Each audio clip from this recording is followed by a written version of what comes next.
এখন যে ঘটনাটি আপনাদের সাথে শেয়ার করব, এই ঘটনাটি আমাদেরকে যিনি পাঠিয়েছেন তার নাম আশিক হাসান। উনি পেশায় একজন পুলিশ সদস্য, বর্তমানে ঢাকা মেট্রোপলিটন পুলিশে কর্মরত রয়েছেন, অর্থাৎ ডিএমপিতে কর্মরত রয়েছেন। ওনার দেশের বাড়ি নাটোর জেলার নলডাঙ্গা উপজেলায়। ঘটনাটি ওনার দাদার সাথে ঘটেছিল। ওনার দাদার নাম নাজিম উদ্দিন সর্দার। দাদার মুখ থেকে এই ঘটনাটি বেশ কয়েকবার উনি শুনেছেন। তো চলুন ঘটনায় চলে যাই। সাল 1974 বা 75 সাল। ওই সময় দাদার বয়স 35-এর মতো। দাদা কিন্তু মহান মুক্তিযুদ্ধে সরাসরি অংশগ্রহণ করেছিলেন। উনি ছিলেন যেমন সাহসী তেমনি শক্তিশালী, লম্বা এবং সুঠাম দেহের অধিকারী। আর ওনার বাড়ি ছিল কিন্তু চলন বিলের পাশে। চলন বিলে কিন্তু অনেক আগে থেকেই প্রচুর পরিমাণে মাছ পাওয়া যায়। আর দাদার পারিবারিক অবস্থাও আল্লাহর রহমতে বেশ ভালোই ছিল বলতে হবে। দাদার শখ ছিল মাছ ধরা। বর্ষাকালে বিলে যখন পানি থাকতো তখন দাদা ডিঙি নৌকা নিয়ে মাছ ধরতে যেতেন। এটা ছিল তার শখ। এই নিয়ে দাদার পরিবারের লোকজন কিন্তু দাদাকে অনেক বকাঝকা করতেন, কেননা মাছ খাওয়ার প্রতি তার কোনো আগ্রহ ছিল না, শুধু মাছ ধরার নেশাটাই ছিল। আর একটা বিষয় ছিল, সেটা হচ্ছে দাদার ফেরত আসার আগ পর্যন্ত দাদিকে রাত জেগে বসে থাকতে হতো। উনি যে মাছগুলো আনতেন সেগুলো কাটাকুটি করতে হবে। আবার দাদার মা বাবাও দাদাকে নিয়ে চিন্তায় থাকতেন, কেননা ওই সময় বিশেষ করে বর্ষাকালে ওই চলন বিলের আশেপাশের এরিয়াতে ডাকাতের উপদ্রব খুবই বেড়ে গিয়েছিল। এই কারণে মূলত তাকে নিয়ে চিন্তায় থাকতো তার পরিবারের লোকজন। তো যাই হোক, দাদা কিন্তু এসবে কোনো পাত্তাই দিতেন না। উনি ওনার মতো করে ছোট্ট নৌকা নিয়ে মাছ ধরতে বেরিয়ে যেতেন। পরিবারের সদস্যরা যে কথা বলতেন, এক কান দিয়ে প্রবেশ করিয়ে অন্য কান দিয়ে বের করে দেবার মতো অবস্থা হতো আর কি। এক রাতে উনি যখন বের হয়ে গেছেন, জ্যোৎস্না রাত ছিল, বইটা নিয়ে বের হয়ে গেছেন। রাত তখন আনুমানিক 8টা বাজে আর কি। তখনকার সময় রাত 8টা মানে তো বোঝাই যায় চারদিকে একদম শুনশান নীরবতা, অনেক রাত বলেই মনে হতো আর কি। উনি তো বের হয়ে গেছেন, হাতে একটা ছোট্ট লাইট নিয়ে চলে গিয়েছেন। প্রতিদিনের মতো কারেন্ট জাল পেতে রাখতেন যে সমস্ত জায়গাগুলোতে, ওইখানে উনি গিয়ে জাল পেতে রেখেছেন। এরপর উনি আবার বাড়িতে চলে আসবেন, পরে সকালের দিকে বা ভোরের দিকে উনি আবার যাবেন। তো এরকম চিন্তা করেছেন, এরকমটা উনি সবসময় করতেন আর কি। জাল পাতার এই কাজটা করতে করতে রাত আনুমানিক 10:30টার মতো বেজে যায় আর কি। দাদা ওনার নির্দিষ্ট জায়গায় জাল পাতার পর নৌকা নিয়ে পাড়ের দিকে চলে আসেন। পাড়ে এসে নৌকাটা খুঁটির সাথে বেঁধে সামনের দিকে আগাচ্ছিলেন। তো যেখান দিয়ে হেঁটে আগাচ্ছিলেন ওখানে কাদা ছিল। হঠাৎ করে কাদার ভেতরে পায়ের নিচে কোন একটা জিনিস অনুভূত হয়, শক্ত শক্ত। আমার মনে হচ্ছে যে জিনিসের উপর পা পড়েছে এক সাইডে একটা গর্তের মতো আছে, মানে ওটা একটা মুখ রয়েছে। উনি পা দিয়ে একটু টাচ করে বারবার বোঝার চেষ্টা করছেন ঘটনাটা কি, পায়ের এখানে কি ঠেকলো, জিনিসটাই বাকি। এরপর উনি কাদার ভিতরে হাত ঢুকিয়ে ওই জিনিসটাকে ধরে বের করে আনেন। তখন বোঝা গেল যে এই জিনিসটা আসলে একটা পিতলের ছোট্ট পাতিল। মুখটা খুব সুন্দর করে শক্ত করে কোন একটা প্লেট দিয়ে লাগানো আছে। তো ওই জায়গায় যখন উনি পা দিয়ে বারবার আঘাত করছিলেন, মানে কি বোঝার জন্য, ওইখানে একটা গর্তের মতো মনে হচ্ছিল। তো এটাই হচ্ছে সেই জিনিস। উনি চিন্তা করলেন কি না কি আছে, থাক, এটা নৌকার যে গোলই রয়েছে ওইখানে রেখে চলে যাই, পরে এসে দেখবো জিনিসটা কি। উনি তো বাসায় চলে আসছেন, আবার সকালবেলা মাছ ধরার জন্য গিয়েছেন। ওটা কিন্তু ওই নৌকাতেই আছে, উনি ওটার কথা ভুলেই গেছেন একরকম। এরপর পরের দিন আবার আগের মতো রাত 8টা 8:30টার দিকে জাল নিয়ে বেরিয়ে গেছেন মাছ ধরার উদ্দেশ্যে। উনি যখন নৌকার কাছে এসেছেন, উনি দেখেন এই নৌকার গোলইর উপরে একজন মুরব্বী বসে আছে, একদম স্বাভাবিক মানুষের মতোই দেখতে, গায়ে একটা চাদর জড়িয়ে আছেন আর কি। দাদা তো পুরোই অবাক। তখন দাদা ওই মুরব্বীকে উদ্দেশ্য করে বললেন যে, আপনি কে? এত জায়গায় রেখে আপনি আমার নৌকায় বসে আছেন কেন? মুরব্বী লোকটি খুবই শান্তভাবে জবাব দিলেন, আমি পাশের গ্রামেই থাকি, তোমার সাথে আমার একটু জরুরি কথা ছিল, তাই তোমার নৌকায় বসে আছি। এই কথা শুনে দাদা একটু বিরক্তই হলেন। উনি বললেন যে, আমার সাথে যদি আপনার এতই জরুরি দরকার হয় আমার বাসায় যেতেন, নৌকায় এসে বসে থাকবেন কেন? আর আমি তো আজকে নাও আসতে পারতাম, আর আমি যে আসবই এটাও বুঝলেন কিভাবে? আর এখানে তো আরো নৌকা আছে দূরে দূরে, এটাই যে আমার নৌকা এটাও আপনি বুঝলেন কিভাবে? তখন মুরব্বী লোকটি বলে ওঠে, নাজিম উদ্দিন, আমি সব জায়গা চিনি, এখানকার সবাইকেই জানি, দাদার নাম হঠাৎ করে বলে ওঠার কারণে দাদা আর বেশি কিছু ভাবলেন না। দাদা ভাবলেন যে এলাকায় তো ওনার বাবার একটা ভালো সুনাম আছে, তাই হয়তো তাকেও চেনে। তখন মুরব্বী বললেন যে তুমি আগে নৌকায় উঠে জাল দেখতে শুরু করো তো বাপু, বেশি দেরি করলে তোমার জালে যে মাছগুলো আটকা পড়ছে এগুলো কিন্তু কাঁকড়ায় খেয়ে শেষ করে ফেলবে। বলে রাখা ভালো, বিলে কিন্তু প্রচুর পরিমাণে কাঁকড়া থাকে, জালে মাছ আটকালে কাঁকড়াগুলো কিন্তু সেগুলো খেতে আসে।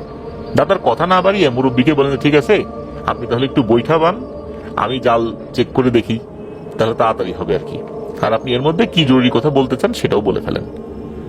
দাদা ওই মুরব্বীর দিকে বৈঠা দিয়ে নৌকা এসে বসেন। মুরব্বী আর দাদা প্রথমে স্বাভাবিক কথাবার্তা বলছিলেন, আর দাদা জাল দেখছিলেন। তুলনামূলকভাবে অন্য দিনের থেকে একটু বেশি মাছই দাদা পাচ্ছিলেন। দাদাও খুশি। কিছুক্ষণের মধ্যে জাল দেখা শেষ হতেই দেখা গেল মাছ রাখার জন্য দাদা যে বড় পাতিল এনেছিলেন সেই পাতিল ভরে গেছে। দাদা এবার ওই মুরব্বীকে উদ্দেশ্য করে বলেন যে চাচা, আপনি তো আমাকে আপনার জরুরি কথাটাই বললেন না, যেটা বলার জন্য আপনি এত কষ্ট করে এখানে আসছেন। আমি তো একটু পরে বাসায় চলে যাব। তখন ওই মুরব্বী খুব শান্তভাবেই বলে ওঠেন যে নাজিমুদ্দিন, কাল রাতে তুমি বাবা একটা পিতলের পাতিল পেয়েছিলে? জবাবে দাদা স্বাভাবিক বলেন হ্যাঁ চাচা পেয়েছি, কিন্তু এটা আপনি জানেন কিভাবে? আমি নিজেই তো এটার কথা ভুলে গেছি, আপনার কথা শুনে তো আমার মনে আসলো, আর ওই সময় তো আমার আশেপাশে কেউ ছিল না। তখন ওই মুরব্বী মুচকি হেসে বললেন যে নাজিমুদ্দিন, আমি আগেই বলেছি আমি সব জানি। এবার দাদা একটু ভয় পেয়ে গেলেন। মুরব্বী অবশ্য বিষয়টা বুঝতে পেরে উনি বললেন যে শোনো বাবা, ভয় পাওয়ার কিছু নেই, তুমি আমাকে চাচা বলেছো, তুমি আমার ছেলের সমতুল্য, আমি তোমার কোনো ক্ষতি করব না। এবার দাদার শরীর কাঁপাকাঁপি শুরু হয়ে গেছে ভয়ে। দাদা বুঝতে পারছেন যে উনি কোনো একটা কিছুর খপ্পরে পড়েছেন। দাদা এবার ভয়ে ভয়ে বলে উঠলেন, আচ্ছা সত্যি করে বলেন তো আপনি কে, আমি আসলে খুব ভয় পাচ্ছি। তখন ওই মুরব্বী বলছেন, আমি কে এটা না জানাই তোমার জন্য ভালো, জানলে তো তুমি ভয় পাবে। তবে আমি যে কোনো মানুষ নেই এটা জেনে রাখো, আর এটাও জেনে রাখো আমি তোমার ক্ষতি করব না, আর এই বিষয়ে তুমি একদম 100% নিশ্চিত থাকো। ক্ষতি করার ইচ্ছা থাকলে তো আরো আগেই করতে পারতাম। দাদা তো ভয়ে ঘেমে একদম গোসল করে উঠেছেন। এবার উনি আস্তে আস্তে বলছেন যে আমাকে আপনি কিছু একটা বলতে আসছিলেন, তো বলেন দেখি। তখন ওই মুরব্বী বলে উঠলো আর কি, নাজিমুদ্দিন, কাল যে পিতলের পাতিলটা পেয়েছো ওটা কোথায় বাবা? ওইটা দিয়ে একটা কাজ আছে। দাদা তাড়াতাড়ি নৌকার গোলের ওইখান থেকে ওই পিতলের পাতিলটা বের করে হাতে নিলেন। দাদা ভয়ে ভয়ে বললেন যে এই যে চাচা, এটাই তো গতকাল আমি পেয়েছিলাম। সেই মুরব্বী এবার সেই আগের মতো শান্তভাবে বললেন যে নাজিমুদ্দিন, এই পিতলের পাতিলের মুখটা খুলে দাও। দাদা ভয়ে কাঁপা কাঁপা হাতে ওনার শক্তি প্রয়োগ করে পাতিলের মুখের ঢাকনাটা খুলে ফেললেন। সাথে সাথে আশেপাশের পরিবেশ এক কালো ধোঁয়ায় ছেয়ে গেল। এমন ধোঁয়া যে দাদা নৌকার এই পাশের গোলই থেকে ওই পাশে বসে থাকা ওই মুরব্বীকে দেখতে পাচ্ছেন না। দাদা তো ভয়ে জ্ঞান হারিয়ে ফেলার মতো অবস্থা। ঠিক ওই সময় ওই ধোঁয়ার ভেতর থেকে গম্ভীর কণ্ঠে ওই মুরব্বী বলে ওঠে, ধন্যবাদ নাজিবুদ্দিন, অসংখ্য ধন্যবাদ। আর ওই সময় বিকট কণ্ঠে এক হাসির শব্দ শোনা যাচ্ছিল। 4-5 মিনিট পর পরিবেশ একদম ঠান্ডা, ধোঁয়াও কেটে গেছে, আগের মতো একদম শান্ত পরিবেশ। কিন্তু ওই চাচা আর নাই, মানে মুরব্বী নৌকায় আর নাই। নৌকা আছে বিলের মাঝখানে। চাচা তো নৌকা থেকে নেমেই কোথাও যাবেন, তাই না? উনি তো নৌকা থেকে নামেনি। চাচা যেখানে ছিলেন ওখানে নৌকার উপরে বৈঠাটা পড়ে আছে। দাদা বুঝতে পেরেছেন যে আসলেই চাচা মানুষ নন। চাচা তো নিজেও বলেছিলেন, কিন্তু ওই সময় এতটাই ভয় পেয়েছিলেন যে নৌকার ভিতরে উনি জ্ঞান হারিয়ে ফেলেন। দাদা যখন জ্ঞান ফেরত আসে তখন সকাল হয়ে গেছে, সূর্য উঠে গেছে। দাদা নৌকার ভিতরে একাই আছে, নৌকা ওভাবেই ভাসছে। ভাসতে ভাসতে পাড়ের কাছে চলে এসেছে। কোনো লোকজনও ওনাকে ধরাধরি করে আর বাসায় আনে নাই, কারণ তখনও কোন লোক ওনাকে দেখেইনি। আর ওই যে পাতিলের ভিতরে যে মাছগুলো ছিল, মাছগুলো কিন্তু ওরকমই ছিল, যেমন উনি দেখেছিলেন জ্ঞান হারাবার আগে ওরকমই ছিল, কোনো মাছ কমে নাই। মাছ যে বেড়ে গেছে অনেক সেটাও না, ওরকমই ছিল। দাদা দেরি না করে মাছগুলো নিয়ে বাসায় যান। বাসায় যাবার পর কাউকে কিছু না বলে গোসল করে নিয়েছেন। দাদি তো অনেক চিৎকার চেঁচামেচি শুরু করেছেন, কেন রাতের বেলা বাসায় উনি আসেন নাই। সারা রাত পরিবারের সদস্য টেনশনে ছিলেন, থাকাটাই স্বাভাবিক। দাদা কিছু একটা বলে কাটিয়ে দেওয়ার চেষ্টা করছেন। ওই সময় দাদার মা বাবা এসেও তো দাদাকে ইচ্ছা মতো বকাঝকা শুরু করছেন। এদিকে দাদার শরীরে কিন্তু খুব জ্বর চলে এসেছিল, তো মানে ওই সময়ের মধ্যে আর কি, ততক্ষণে। তো দাদার শুধু একটা কথাই মনে আসছিল যে যা হলো, এটা কি স্বপ্ন দেখলাম নাকি? ওই মুরব্বিটাই বাকে কালো ধোয়ার মতো জিনিসটাতে দেখলাম, তারপর বিকট একটা হাসি দিল, এই হাসি দিল কে? দাদা বিশ্রাম নেওয়ার জন্য শুয়ে পড়েন, ঘুমিয়ে গেলেন, মানে ঘুমিয়ে যান আর কি। দিনের বেলাতে ঘুমানোর অভ্যাস ওনার খুব একটা ছিল না, তবে উনি যখন ঘুমিয়ে যান তখন ঘুমের মধ্যেই উনি দেখতে পেলেন কে যেন ওনার রুমের মধ্যে ঢুকলো। বুঝতে পারলেন এটা সেই মুরব্বী যাকে উনি নৌকার উপর দেখেছিলেন। তো সেই মুরব্বী দাদাকে বলছেন যে নাজিমুদ্দিন, আজকে রাতের বেলা একটু তাড়াতাড়ি চলে এসো নৌকার কাছে, তোমার মনে তো অনেক প্রশ্ন ঘুরপাক খাচ্ছে, আজকে প্রশ্নের উত্তর দিব। তো এই কথা শোনার পর দাদা ধরফড়িয়ে ঘুম থেকে উঠেন, উঠে দেখেন যে কেউ নাই, কিচ্ছু নাই, তার রুমে কেউই যে ছিল এটাও বোঝা যাচ্ছে না। দাদা বুঝতে পারলেন এটা একটা স্বপ্ন ছিল, কিন্তু দিনের বেলাতে এরকম একটা জীবন্ত স্বপ্ন উনি দেখেছেন, এটাও আসলে স্বপ্ন বলেও মনে হচ্ছিল না। এটা তো নিছক স্বপ্ন বলেও কোনোভাবেই উনি মেনে নিতে পারছেন না। যাই হোক, আল্লাহর রহমতে জ্বরও কমে আসে যথারীতি। দাদা রাতের বেলা ঠিক আগের মতো বৈঠার মাছের যে খালো এটা হাতে নিয়ে বের হয়ে গেছেন বাড়ি থেকে। দাদি অনেকবার নিষেধ করার পরও দাদা এই নিষেধ কানে না দিয়ে চলে গেলেন নৌকার কাছে। গিয়ে দেখলেন সেই আগের দিনের মুরব্বী আগের মতোই নৌকার গোলের উপর বসে আছে। দাদা তো এবার ভয়ে ভয়ে মুরব্বীকে সালাম দিয়েছেন। মুরব্বী মুচকি হেসে সালামের উত্তর নিয়ে দাদাকে নৌকায় এসে বসতে বললেন। দাদা নৌকায় উঠে মুরব্বীকে কিছু বলবেন, ওই সময় মুরব্বী বলল যে নাজিমুদ্দিন, নৌকা বিলের মাঝখানে নিয়ে চলো আর বইটাটা আমার হাতে দাও, আমি নৌকা পাচ্ছি, তুমি জাল দেখতে থাকো আর জাল পাততে থাকো। ওনার হাতে যে বইটা দিবেন একটু সাহস পাচ্ছিলেন না আর কি, তারপরও দেখলেন যে উনি খুব আন্তরিকতার সাথেই বইটাটা নিতে চাচ্ছেন। তো দাদা দিয়ে দিলেন। উনি 8-10টা মানুষ যেভাবে নৌকা বাইতে থাকে উনি ওইভাবেই নৌকা বাইতে থাকেন। নৌকাটা আস্তে আস্তে এগিয়ে যাচ্ছে বিলের মাঝখানের দিকে। তখন উনি বলছেন, তোমার মনে তো অনেক প্রশ্ন, আমি আজকে যতটুকু বলা যায় ততটুকুই বলবো, আর এই ঘটনার পর মনে প্রশ্ন আসবে, এটাই তো স্বাভাবিক বিষয়। এরপর ওই মুরব্বী বলতে থাকেন যে আমার নাম দানিয়াল, আমরা ইফরিত সম্প্রদায়ের জিন, আমাদের বাড়ি ভারতের আসাম প্রদেশের কার্বি আংলং পাহাড়ের গুহায়, আমি আমার সম্প্রদায়ের সর্দার। আমাদের সম্প্রদায়ে ছোট বড় মিলিয়ে 20টির বেশি কাবিলা আছে, আমি তাদের সর্দার দানিয়াল। আমরা শুরু থেকেই ছিলাম অনেক শক্তিশালী আর জাদুবিদ্যায় পারদর্শী, আর আমাদের মূল কাজ ছিল বড় বড় জিনের সম্প্রদায়ের কাবিলাগুলো আক্রমণ করে নিজেদের দখলে নিয়ে নেয়া, তাদের সম্পদগুলো হাতিয়ে নেয়া। আর যুদ্ধ করায় আমরা ছিলাম খুব পারদর্শী, জাদু এবং যুদ্ধ দুটোতেই আমরা ছিলাম সিদ্ধহস্ত। আর বলছি ছিলাম বলার কারণ হচ্ছে এসব করা আমরা ছেড়ে দিয়েছি বহু বছর আগে। এখন আমরা সাধারণ জিনদের মতো জীবনযাপন করি, ইসলামী শরিয়া অনুযায়ী যেভাবে একজন মুসলিম চলে আমরা সেভাবেই চলি। এর পেছনে একটা কারণ রয়েছে, তোমাকে বলবো, তবে আজকে না, অন্যদিন। তোমাকে আমার ভালো লেগেছে আর তোমাকে এখন থেকে তুই বলে সম্বোধন করব। এর পরপরই উনি তুই বলে সম্বোধন করতে থাকেন। উনি বলতে থাকেন, তুই আমার একটা বড় উপকার করেছিস, তাই তোকে আমি সব বলবো, তোর ভয় পাওয়ার কোনো কারণ নাই। এই বলে থামলো জিন দানিয়েল। তখন দাদা বলে উঠলেন, আচ্ছা আচ্ছা, তাহলে গতকাল পিতলের পাতিল খোলার সময় একটা বিকট হাসির আওয়াজ শুনলাম, সেটা কে ছিল?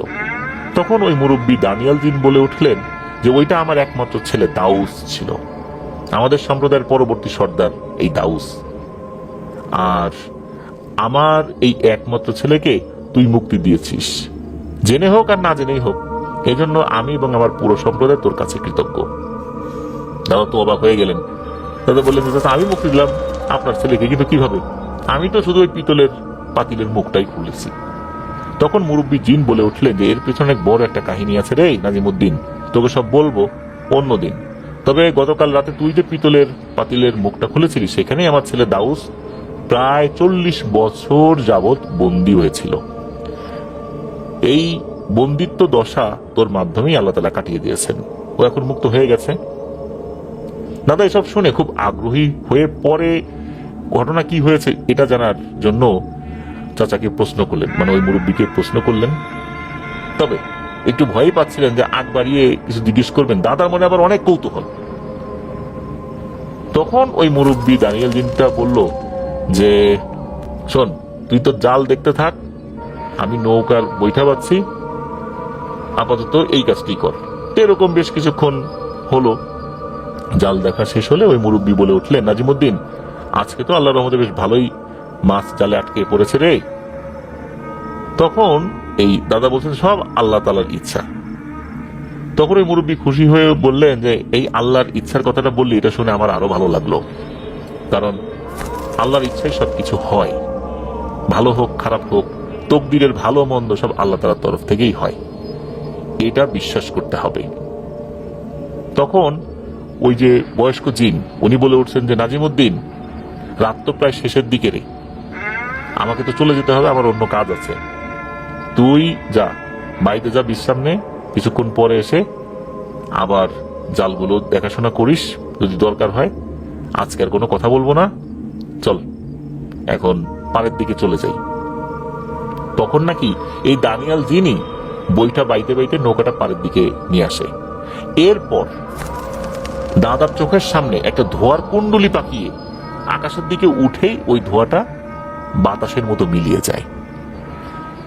এটা দেখার পর দাদা যে ভয় পাবেন বিষয়টা এরকম হলো না, দাদা একটুও ভয় পান নাই। উনি স্বাভাবিকভাবে বাসায় চলে আসেন, ফজর নামাজ পড়ে ঘুমিয়ে পড়েন। দাদার মনে শুধু একটাই চিন্তা আর কৌতূহল, মুরব্বী চাচার কাছ থেকে বাকি ঘটনা উনি শুনবেন।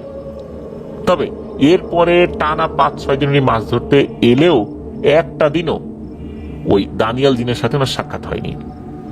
তবে 7ম দিনে এসে দেখা গেল যে ওই দানিয়াল জিন নৌকার গোলের উপরে বসে আছে, ওই মুরব্বীর বেশে, স্বাভাবিক সুরতে আর কি। তখন দাদা বলছেন যে কি ব্যাপার চাচা, আপনি এতদিন আসলেন না যে? তখন উনি বললেন যে ওনার সম্প্রদায়ের 2টা কাবিলার ভিতরে একটা ঝামেলার বিচার করার জন্য উনি কয়েকদিন ব্যস্ত ছিলেন, তাই আসতে পারেনি। এরপর দাদা নৌকায় উঠে চাচার হাতে নিজেই বইটা ধরিয়ে দিয়ে বললেন যে চাচা, আপনি খুব সুন্দর বইটা বাইতে পারেন। এই কথা শোনার পর ওই মুরব্বী দানিয়াল দিন মুচকি হেসে দিয়ে বললেন যে দে বইটা আমার কাছে দে। কিরে তুই যে আমাকে এখন আর ভয় পাচ্ছিস না? তখন দাদা বলে ওঠেন যে আপনি আমাকে ভাতিজা বলছেন, আমার ছেলের মতো মনে করছেন, আর আমার ভয় কিসের, আমার ভয়ের কিছু নেই। তখন আবার এই মুরব্বী চাচা মানে দানিয়াল দিন মুচকি হেসে বললেন যে হ্যাঁ তা তো বটেই রে, আমি যেই সুরতে তোর সামনে আসি তাতে ভয় পাবার কোনো কারণ নাই, কিন্তু আমার আসল চেহারা যদি তুই দেখিস তাহলে নিশ্চিত তুই ভয় পাবি, এই কারণে আমি এই সুরতে আসি। এদিকে দাদার হলো ব্যাপক আগ্রহ, আসল ঘটনা কি শুনবেন এইটা বাদ দিয়ে এখন দাদার মনের মধ্যে এমন এক কৌতূহল চেপে বসেছে যে এই দানিয়াল জিনের আসল চেহারা দেখবে। তখন তো দাদা বলছেন যে চাচা ঘটনা পরে শুনবো, আগে আপনার আসল চেহারা দেখতে চাই। এদিকে এই মুরব্বী দানিয়াল চাচা বলতেছে না না না, এটা করা যাবে না, তোর অনেক ক্ষতি হবে, আমাদের যে বিকট চেহারা এটা আসলে যদি কেউ দেখে, সজ্ঞানে দেখে, তাহলে তো সারা জীবনে ক্ষতি হয়ে যায়, তুই তো ভয়ে মারাও যেতে পারিস। দাদা বলতেছেন যে চাচা, মহান মুক্তিযুদ্ধে অস্ত্র নিয়ে যুদ্ধ করছি, ওখানে তো মারা যেতে পারতাম, ওখানে শহীদ হতে পারতাম, আল্লাহ তাআলা তো বাঁচিয়ে আনছেন। আর এখন আমার মনের মধ্যে আরো অনেক বেশি সাহস হয়ে গেছে, আর আপনার সাথে আমি কথাটা তো বলতেছি অনেকক্ষণ ধরে, কয়েকদিন কথা বললাম, এখন আর ভয়ের কি আছে। কিন্তু এই মুরব্বী চাচা দানিয়াল জিন সে বারবার শুধু বলছে না রে, কাজটা ঠিক হবে না, আচ্ছা তুই এই কথা বাদ দে, এই প্রসঙ্গ বাদ দে, অন্য প্রসঙ্গে আমরা কথা বলি। কিন্তু কোনোভাবেই এই নাজিমুদ্দিন দাদা উনি এই প্রসঙ্গ বাদ দিতে চাচ্ছিলেন না। এরকম প্রায় আধা ঘন্টার মতো বারবার যখন রোধ করছেন, আর ওদেরকে উনিও বোঝানোর চেষ্টা করছেন যে শরীরের ক্ষতি হবে, এটা করা যাবে না, কিন্তু না, দাদা দেখবেনি, কি আর করা। তখন ওই দানিয়াল জিন রাজি হলেন যে ঠিক আছে, তোকে আমি আমার আসল সুরত দেখাচ্ছি, তবে মনে রাখিস তোর কিন্তু একটা না একটা সমস্যা হবে, এর জন্য কিন্তু আমাকে দায়ী করতে পারবি না। তখন নাকি দাদা বলে ওঠেন যে চাচা আমার কোনো ইয়া নাই, মানে দাবি নাই, যদি কোনো ক্ষয়ক্ষতি হয়ও আমি আসল রূপে আপনাকে দেখতে চাই। তখন ওই দানিয়াল জিন বললেন যে ঠিক আছে, তুই এখন চোখ বন্ধ কর, আমি যখন চোখ খুলতে বলবো তখন খুলবি, তবে মনে রাখিস চোখ খোলার পর এক নজর দেখে কিন্তু আবার চোখ বন্ধ করে ফেলবি, এর বেশি কিছু কিন্তু করিস না, বেশিক্ষণ তাকিয়ে থাকিস না। তখন দাদা বললেন আচ্ছা ঠিক আছে, এই বলে চোখ বন্ধ করলেন। এইবার ভয়ঙ্কর এক গম্ভীর কণ্ঠের আওয়াজ আসলো যে নাজিমুদ্দিন চোখ খোল। উনি যখন চোখ খুলেছেন, এইটা যখন দাদা দেখেছেন তখন তো ভয়ে দাদার পিলে চমকে উঠল। দাদা কল্পনাই করতে পারেননি শান্ত স্বভাবের মুরব্বী চাচার আসল রূপ এমন ভয়ঙ্কর। দাদার বর্ণনা অনুযায়ী দাদা চোখ খোলার পর দেখলেন চারদিকে শুধু ধোঁয়া আর ধোঁয়া, ধোয়ার ভেতর যেন একটা পাহাড় দাঁড়িয়ে আছে। মনে হচ্ছে এটা ভয়ঙ্কর আকৃতির একটা পাহাড়, আর এটার মুখ এতটাই ভয়াবহ যে পুরো মাথায়, গালে, সবখানে বড় বড় নাকি কাটা দেখা যাচ্ছে। আর চোখ দুটো মনে হচ্ছে গাছের গুড়ির মতো, আর চুলগুলো জীবন্ত সাপের মতো কিলবিল করছে। সাপ না, তবে মনে হচ্ছে চুলগুলো কিলবিল করছে। পুরো শরীরে এত বড় বড় লোম, মোটা মোটা লোম, মনে হচ্ছে এক একটাই বড় দড়ির মতো। দাদা এতটুকু দেখেই এক চিৎকার দিয়ে জ্ঞান হারিয়ে ফেলেন। দাদার যখন জ্ঞান ফেরত আসে তখন নিজেকে বাসায় দেখতে পান। পরে দাদি বলেন যে ওনার আসতে দেরি দেখে দাদার বাবা খুঁজতে বিলে গিয়েছিলেন, তখন ঘাটে নৌকার উপর অজ্ঞান অবস্থায় দেখতে পান। এরপর সবাই ধরাধরি করে ওনাকে বাড়িতে নিয়ে আসছেন, আর 3 দিন পর জ্ঞান ফিরেছে। এটা শুনে দাদা খুবই অবাক হন, 3 দিন পর জ্ঞান ফিরল।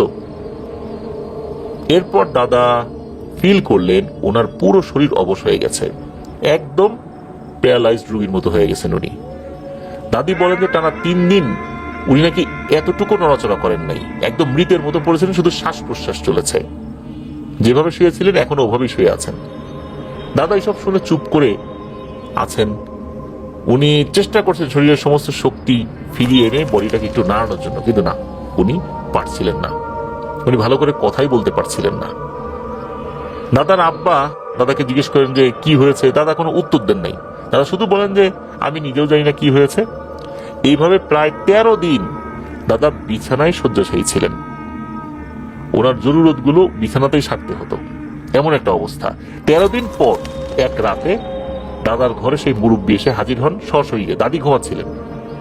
ওই মুরব্বী জিন চাচাকে দেখে বলেন যে কিরে নাজিমউদ্দিন, আমি বলছিলাম না যে দেখিস না, বলেছিলাম যে এক নজর দেখে চোখ বন্ধ করবি, তুই চোখ খুলে তাকিয়ে আছিস। কাজটা ভালো হয়েছে? এই দেখ কি পরিণতি হয়েছে। এটা তো আমি করিনি, এর জন্য তুই দায়ী। তুই নাকি অনেক সাহসী। তুই কিসের সাহসে? ভয়ে তো তোর পুরো শরীর অবশ হয়ে গেছে। বারবার নিষেধ করার পরেও তুই শুনলি না। আমার আসল চেহারা দেখার জন্য জোর জবরদস্তি করলি, এখন দেখ কি অবস্থা। দাদা কোনো উত্তর দেন না, শুধু অঝরে কান্না করছেন। তখন ওই মুরব্বী দানিয়াল চাচা বলে ওঠে, আচ্ছা চিন্তা করিস না, আল্লাহর রহমতে সব ঠিক হয়ে যাবে। এই বলে ওই মুরব্বী দানিয়াল জিন ওনার পাঞ্জাবির পকেট থেকে একটা তেলের বোতল বের করে নিজের হাতে দাদার গলা থেকে পায়ের নখ অবধি তেল মালিশ করে দিলেন, এবং দাদাকে বললেন যে নাজিমউদ্দিন তুই ঘুমিয়ে পড়, সকালে ইনশাল্লাহ সুস্থ হয়ে যাবি, পরে দেখা হবে ইনশাল্লাহ। এই বলে ওই সময় নাকি ওই মুরব্বী দানিয়াল জিন ধোয়ার কুণ্ডলি পাকিয়ে টিন ভেদ করে চলে গেল। দাদাও ঘুমিয়ে পড়লেন। অবিশ্বাস্যভাবে পরের দিন সকালবেলা দাদা দিব্যি সুস্থ, হেঁটে বেড়াচ্ছেন। সবাই তো অবাক, কিভাবে সম্ভব? দাদা নিজেও অবাক হয়েছেন। আল্লাহ তাআলার দরবারে শুকরিয়া আদায় করেন, মুরব্বী দানিয়াল জিনের জন্য দোয়া করেন। দাদা সুস্থ হয়ে গেলেও বেশ কিছুদিন কিন্তু উনি মাছ ধরতে যান নাই। একটা সময় এসে আবার মাছ ধরার নেশা চেপে বসে। প্রায় 1 মাস উনি বিলে মাছ ধরতে যান নাই। 1 মাস পর আবার যাওয়া শুরু করেছেন। সবকিছু ঠিকঠাক ছিল, কিন্তু দাদা সেই অতি আগ্রহের যে ভাবটা, এটা তো যায় না। আবার মাথায় চলে আসে যে আচ্ছা ওই চাচা তো বলেছিলেন যে একটা ঘটনা বলবেন, এখন সেই ঘটনা তো শুনতে হবে। এইসব নিয়ে উনি আবার চিন্তা ভাবনা করা শুরু করেছেন। তখন চিন্তা করলেন যে আবার যদি ওই মুরব্বী আসে তখন জিজ্ঞেস করবেন যে ওই ঘটনাটা কি। এরপর কয়েকদিন উনি মাছ ধরতে গিয়েছেন টানা। এর মধ্যে ওই দানিয়াল জিন আসেনি, তবে এক রাতে দেখা গেল যে দানিয়াল জিন আসছেন। দানিয়াল জিনকে দেখে দাদা তো খুবই খুশি। সে বলছে যে চাচা আমার শরীরে তেল মালিশ করে দিয়ে সেই যে গেলেন, এর ভিতরে আর আসলেন না। তখন ওই দানিয়াল জিন বলে ওঠে যে আমি তোর উপর বেজায় রাগ করেছিলাম রে, তোকে এত নিষেধ করার পরও তুই আমাকে বাধ্য করলি আমার স্বরূপে আসতে। এটা কি ভালো করছিলি বল? আমি তো আগেই বলছিলাম তোর ক্ষতি হবে, তুই তো শুনলি না। তখন দাদা হাত জোর করে বলেন যে চাচা আমাকে মাফ করে দেন, আমি আসলে এতটাই আগ্রহী ছিলাম তাই নিজেকে আর আটকাতে পারিনি। তখন ওই দানিয়াল জিন বলে ওঠে সব বিষয়ে এত আগ্রহ ভালো না। দাদা বলে ওঠেন চাচা এই ভুল আর জীবনেও হবে না আমার। তখন ওই দানিয়াল জিন বলে আচ্ছা ঠিক আছে বাদ দে, যা হওয়ার হয়েছে। তা কেমন মাছ পেয়েছিস? দাদা বলেন যে আজকে আল্লাহর রহমতে অনেক মাছ পেয়েছি। এইসব বলে কিছুক্ষণ গল্প করার পর চাচার কাছ থেকে বিদায় নেওয়ার আগে দাদা বলে ওঠে আচ্ছা চাচা একটা কথা বলি, যদি রাগ না করেন। তখন ওই দানিয়াল জিন মুচকি হাসি দিয়ে বলেন যে নাজিমউদ্দিন তুই কি বলবি আমি বুঝতে পারছি। তুই বল, রাগ করবো না। তখন দাদা অভয় পেয়ে বললেন যে চাচা, আপনি ওই যে আমাকে বলেছিলেন পিতলের পাতিলের ভিতরে আপনার ছেলে দাউস বন্দি ছিল, এই ঘটনাটা আমাকে শোনাবেন? তখন দানিয়েল জিন বলে, হ্যাঁ শোনাবো, তোকে অনেক কিছুই দেখাবো, আগামীকাল রাতে এখানে চলে আসবি, তোকে আমার সাথে আমাদের এলাকায় নিয়ে যাব, তখন আরো বেশ কিছু জিনিস দেখতে পারবি, আরো কিছু জিনিস জানতেও পারবি। দাদা এই কথা শুনে তো বেশ মানে আরো কৌতূহলী হয়ে যান, উত্তেজিত হয়ে যান। দাদা বলেন যে চাচা, আগামীকাল তাহলে এইখানে আমি আগে ভাগে এসেই আপনার জন্য অপেক্ষা করব। তখন ওই দানিয়েল জিন, আচ্ছা ঠিক আছে, এখন চল আমরা চলে যাই এখান থেকে। তো ওভাবেই কিন্তু ওই পারে এসে ওই দানিয়েল জিন ধোয়ার মতো হয়ে চলে যায়। দাদাও বাড়িতে চলে আসেন। পরের দিন সন্ধ্যার পর থেকেই দাদা অপেক্ষা করছেন যে কখন আরেকটু রাত গভীর হয় আর তাড়াতাড়ি যাবেন। দাদি বুঝতে পারছেন না যে আসলে ঘটনাটা কি। তার তো মাছ ধরার জন্য আগ্রহ আছে ঠিক আছে, কিন্তু এইভাবে অধীর আগ্রহ নিয়ে বসে আছে, ঘটনাটা কি, এখানে অন্য কোনো ব্যাপার ট্যাপার থাকতে পারে। একটা সময় দাদা বেরিয়ে গেলেন। বেরিয়ে যাওয়ার পর উনি গিয়ে দেখেন তখনও দানিয়াল জিনটা আসেনি। একটু মন খারাপ হলো যে চাচা বলছিলেন যে আসবেন, এখনো আসেনি। নৌকার উপর যখনই বসছেন হঠাৎ করে মনে হলো চতুর্দিকে ধোঁয়ায় ভরে গেছে। ধোঁয়াটা যখন কেটে গেল তখন দেখা গেল ওই যে দানিয়াল জিন নৌকার গোলই বরাবর এসে বসে আছে। তখন দাদা বললেন যে চাচা, আপনি দেরি করলেন যে, আমি আপনার অপেক্ষায় আছি অনেকক্ষণ ধরে। তখন দানিয়াল জিন একটু মুচকি হেসে বলেন, আমি দেরি করি নাই রে, তুই অনেকটা আগেই চলে আসছিলি। তবে শোন, সব বিষয়ে এত আগ্রহী হওয়া কিন্তু ভালো না, তোকে আগেই আমি এটা বলেছি। তোকে এখন আমি আমাদের সম্প্রদায় নিয়ে যাব, তবে একটা কথা ভালো করে মাথায় রাখিস নাজিমুদ্দিন, আমি ওই গোত্রের সর্দার, এমন কিছু করিস না যাতে সবার কাছে আমি ছোট হই। আমাদের গোত্রে কারোর ঢোকার অনুমতি নেই, শুধু তোকে নিয়ে যাচ্ছি কারণ তুই আমার একমাত্র সন্তানকে মুক্তি দিয়েছিস। তোকে আমাদের গোত্রে নিয়ে যাওয়ার পর তুই আমার কাছেই থাকবি, সবার সাথে কথা বলবি, মন যা চাই খাবি, কোনো সমস্যা নেই। কিন্তু একটা কথা মনে রাখিস, ওখানকার কোনো জিনিস নিজের কাছে রাখবি না, লুকিয়ে হোক আর যেভাবেই হোক। দাদা বললেন, চাচা সব বিষয় নিয়ে চিন্তা করবেন না, আমি সব বিষয়ে আগ্রহী ঠিক আছে, কিন্তু আমি চোর বা লোভী নই, অন্য কারো জিনিস তার অনুমতি ছাড়া আমি হাত দেই না। একথা শোনার পর দানিয়েল জিন বলে, আচ্ছা ঠিক আছে, তুই চোখ বন্ধ কর আর আমার হাতটা চেপে ধর, আমি বললে চোখ খুলবি, এর আগে চোখ খুললেই কিন্তু তুই ভয় পাবি। দাদা কথা মতো চাচার হাত ধরে চোখ বন্ধ করলেন, কিন্তু দাদা ছিলেন অতি উৎসাহী সব বিষয় নিয়ে আর কি। জিন চাচার নিষেধ সত্ত্বেও দাদা এক চোখটা একটু ফাঁকা করে দেখার চেষ্টা করছেন যে দাদা আসলে কোথায় আছেন। দাদা দেখেন যে চাচা আকাশ বাতাস ফুরে শুধু উপরের দিকেই উঠছেন, আর এত গতি তা বলার বাহিরে। দাদা ভয় আবার চোখ বন্ধ করতেই মুরব্বী চাচা বলে উঠলেন, নাজিমুদ্দিন চোখ খোল, চলে এসেছি। আর তোকে এত বলার পরও তোর চোখ খুলতেই হলো, তোকে নিয়ে তো আমি খুবই চিন্তায় আছি রে, কখন যে কি করে বসবি, কোন বিপদ ঘটিয়ে বসবি তা আল্লাহ তাআলা ভালো জানে। দাদা কথার কোনো উত্তর না দিয়ে শুধু চারদিকে দেখতে লাগলেন। দাদা অবাক হয়ে চাচাকে বললেন, চাচা এ কেমন দেশ, গাছপালা নাই, শুধু বড় বড় পাহাড়ই তো দেখতেছি। মুরব্বী চাচা বললেন যে এটাই আমার সম্প্রদায় রে নাজিমুদ্দিন। দাদা চিন্তা করেছিলেন যে ছোটবেলায় শুনেছেন জিনেদের দেশে অনেক সুন্দর সুন্দর গাছপালা আছে, ফলমূল আছে, অনেক বড় বড় সুন্দর প্রাসাদ, এখানে দেখি খালি পাহাড় আর পাহাড়, এ কেমন জায়গায় চলে আসলাম, মানুষের গল্পের সাথে তো মিলতেছে না। তখন ওই দানিয়াল জিন বলে ওঠেন যে এই যে পাহাড়গুলো দেখতে পাচ্ছিস, এখানে বেশ কিছু গুহা আছে, আমরা এর ভিতরেই থাকি। দাদা খেয়াল করলেন এখানে যে পাহাড়গুলো আছে এক একটার উচ্চতা অনেক। এরপর ওই দানিয়াল জিন বললেন যে তুই আমার হাত ধর, এখন আমরা আমার প্রাসাদে যাব। তখন নাজিমুদ্দিন দাদা বলতেছেন, প্রাসাদ কোথায়, এ তো খালি পাহাড় আর পাহাড়। তখন ওই দানিয়াল জিন বলছেন যে তোর এত কথার অভ্যাস আর গেল না, চুপ থাক, আমার সাথে আয়। কিছুটা পথ হাঁটার পর একটা বেশ বড় পাহাড়ের সামনে আসলেন। আসতেই বিশাল দুটো দরজা খুলে গেল। এই দরজাটাও পাথরের দরজা। ওই দরজাটা নাকি এত বিশাল ছিল, এক পাশে প্রায় 50 জনের মতো, অপর পাশে 50 জনের মতো, এরা দুজন মিলে ধাক্কাতে ধাক্কাতে দরজা খুলে দেয়। আর দরজার ওখানে যারা ছিল তাদের উচ্চতা 20 ফুটের কম হবে না, অনেক স্বাস্থ্যবান, সবাই খালি গায়ে ছিল, সবার পরনে মনে হচ্ছে চামড়া দিয়ে তৈরি এক ধরনের প্যান্ট পরা ছিল, মানে তারা এরকম এক ধরনের একটা প্যান্ট পরা ছিল। দরজা খোলার পর ওই দানিয়াল জিনকে দেখে এরা সবাই মাথা নিচু করে সালাম দিল। এরপর দানিয়াল জিন নাজিমউদ্দিন দাদাকে বলছেন যে তুই এদেরকে দেখতেছিস না, এরা কিন্তু কেউ আসল রূপে নাই রে।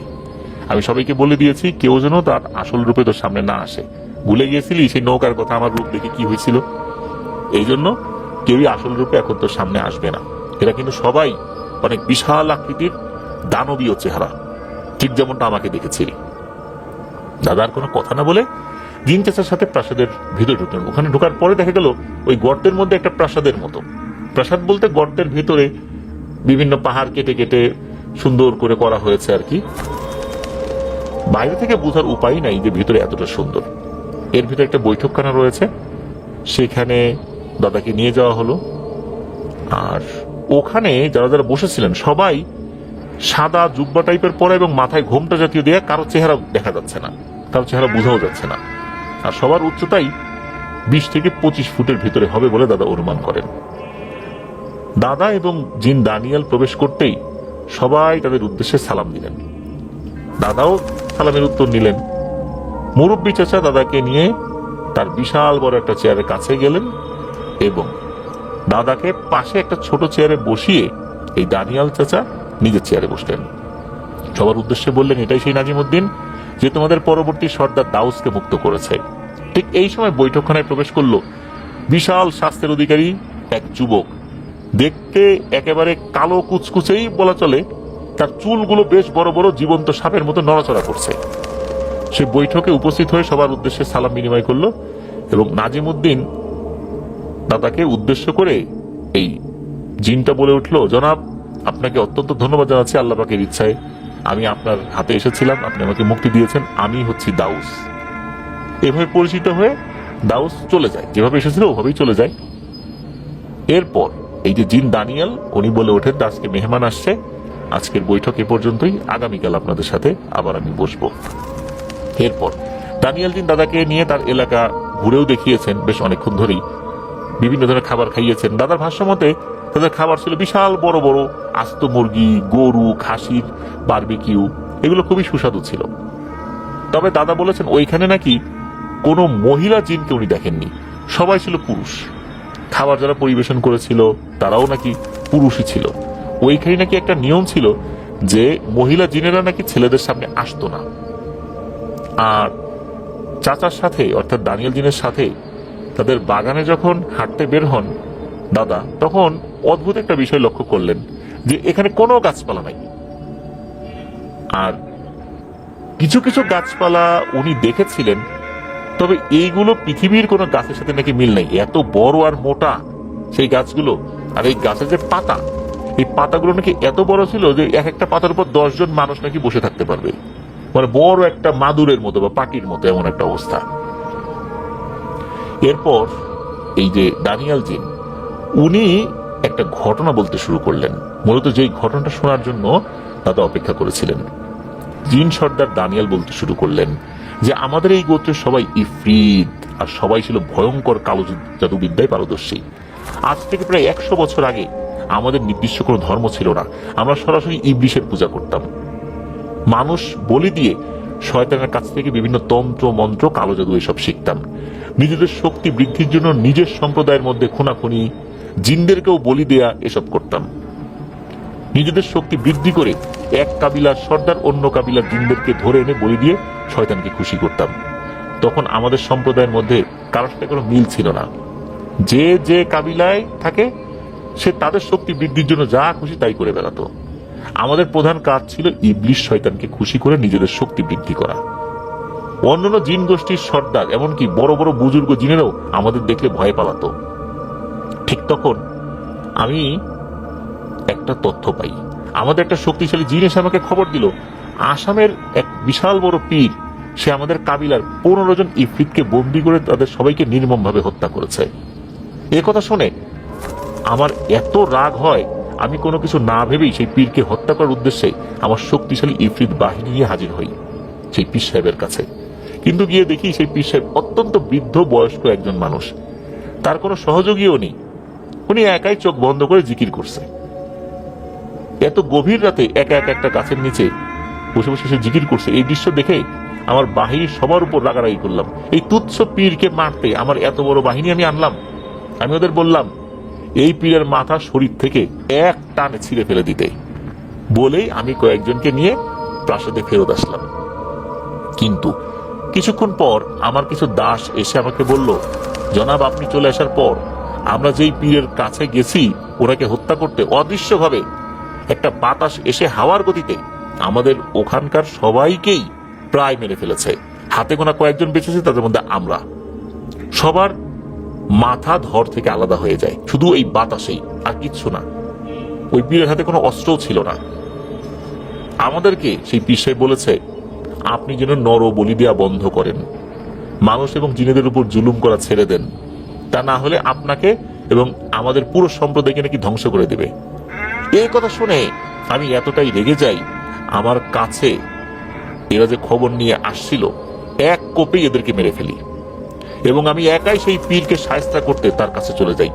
সে ওই সময়ও জিকিররত অবস্থাতেই ছিল। আমি হুঙ্কার দিয়ে বলে উঠি, তোর এত বড় সাহস, তুই আমার এতগুলো সৈন্যকে মেরে ফেলেছিস, আবার আমার সৈন্যকে দিয়ে আমার কাছে হুমকি পাঠিয়েছিস। আমার এসব কথা শুনে পীর সাহেব খুব শান্তভাবে আমাকে বলে উঠল, আপনি একটা গোত্রের সর্দার, তাই আপনাকে আমি সম্মান দিয়েছি, কিন্তু এখন মনে হচ্ছে এটা আমার ভুল ছিল।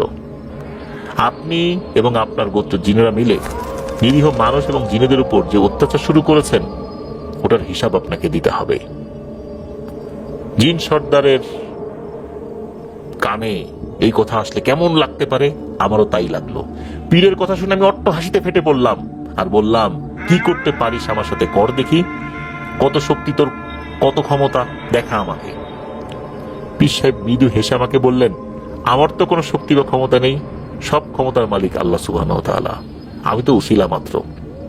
এই কথা শুনে আমি রাগ আটকাতে পারি নাই। আমি ভয়ঙ্কর আকৃতি ধারণ করে খোলা তরবারি নিয়ে পীর সাহেবকে আক্রমণ করতে গেলাম, কিন্তু পীর সাহেব শুধু কোরআনের একটা আয়াত পড়ে আমার দিকে একটা ছোট্ট দড়ি ছুঁড়ে দিলেন, আর সঙ্গে সঙ্গে এমন ভাবে ওই দড়িটা বড় হয়ে আমার শরীরের সাথে পেঁচিয়ে গেল, আমার সব শক্তি একত্র করেও সেই দড়ি আমি খুলতে পারলাম না। আমাকে সেই দড়ির মাধ্যমে পীর সাহেব যেই গাছের নিচে জিকির করছিলেন সেই গাছের সাথে বেঁধে ফেলা হলো। আমি যত শক্তি প্রয়োগ করছিলাম সেই দড়ি আরো শক্ত হয়ে আমার শরীরের সাথে আটকে যাচ্ছিল। আমি নিজেকে এই বাঁধন থেকে মুক্তির জন্য অনেক চেষ্টা করেছিলাম, অনেক জাদুবিদ্যা প্রয়োগ করেছিলাম, কোনোভাবেই এই বাঁধন থেকে নিজেকে মুক্ত করতে না পেরে এক পর্যায়ে পীর সাহেবকে বললাম, আমাকে এই বাঁধন থেকে মুক্ত করে দিন। পীর সাহেব বললেন, আপনার তো অনেক শক্তি, অনেক ক্ষমতা, সাধারণ এক বাঁধন থেকে নিজেকে মুক্ত করতে পারছেন না, অথচ এই ক্ষমতা দম্ভ দেখিয়ে শত শত মানুষের বলি দিয়েছেন, শত শত জিনকে বলি দিয়েছেন শয়তানকে খুশি করার জন্য। মহান আল্লাহ সুবহানাহু ওয়া তাআলার এক ছোট্ট আয়াত যথেষ্ট আপনার এই ক্ষমতাকে ধুলোয় মিশিয়ে দিতে, এটা বুঝতে পেরেছেন? জিন সর্দার হয়ে এরকম কথা শোনার পর আমার মনের মধ্যে কিরকম আন্দোলন হতে পারে। আমি ঠিক ওই একইভাবে ওই গাছের সাথে 3 দিন বন্দী অবস্থায় ছিলাম। তখন বুঝতে পারি যে আল্লাহ সুবহানাহু ওয়া তাআলার ক্ষমতার কাছে আমাদের ক্ষমতা কতটাই নগণ্য। এরপর সেই পীর সাহেব 3 দিন পর আমাকে বলে ওঠেন যে আমি যদি ইচ্ছা করি আল্লাহ পাকের কালামের সাহায্যে আমি আপনাকে এখনই মেরে ফেলতে পারি, কিন্তু আমি সেটা করব না, কারণ আপনি আপনার সম্প্রদায়ের সর্দার, আপনাকে মেরে ফেললে আপনার সম্প্রদায়ের বাকি জিনগুলো অভিভাবকহীন হয়ে পড়বে, আমি সেটা চাই না। পীর সাহেবের এমন কথা শুনে তার দয়া এবং বিচক্ষণ বুদ্ধি দেখে আমি আমার ভুল বুঝতে পারি। আমি পীর সাহেবের কাছে ক্ষমা চাই, প্রাণ ভিক্ষা চাই, আর কখনো নরবলি দেব না বলে ওয়াদা করি, আর আমার সম্প্রদায়ের সব জিনকে শয়তানের পূজা ছেড়ে দিয়ে ইসলামের পথে ফিরে আসবে বলে আমি ওয়াদা করি। পীর সাহেব এই কথা শোনার পর আমাকে মুক্ত করে দেন। এরপর আমি আমার গোত্রে ফেরত যাই, গোত্রের সব জিনদেরকে নিয়ে সেই পীর সাহেবের কাছে এসে তার কাছে বায়াত গ্রহণ করি এবং শপথ করি যে আর কখনোই কোনো অন্যায় করব না, মানুষের উপর জুলুম করব না, জিনেদের উপর জুলুম করব না।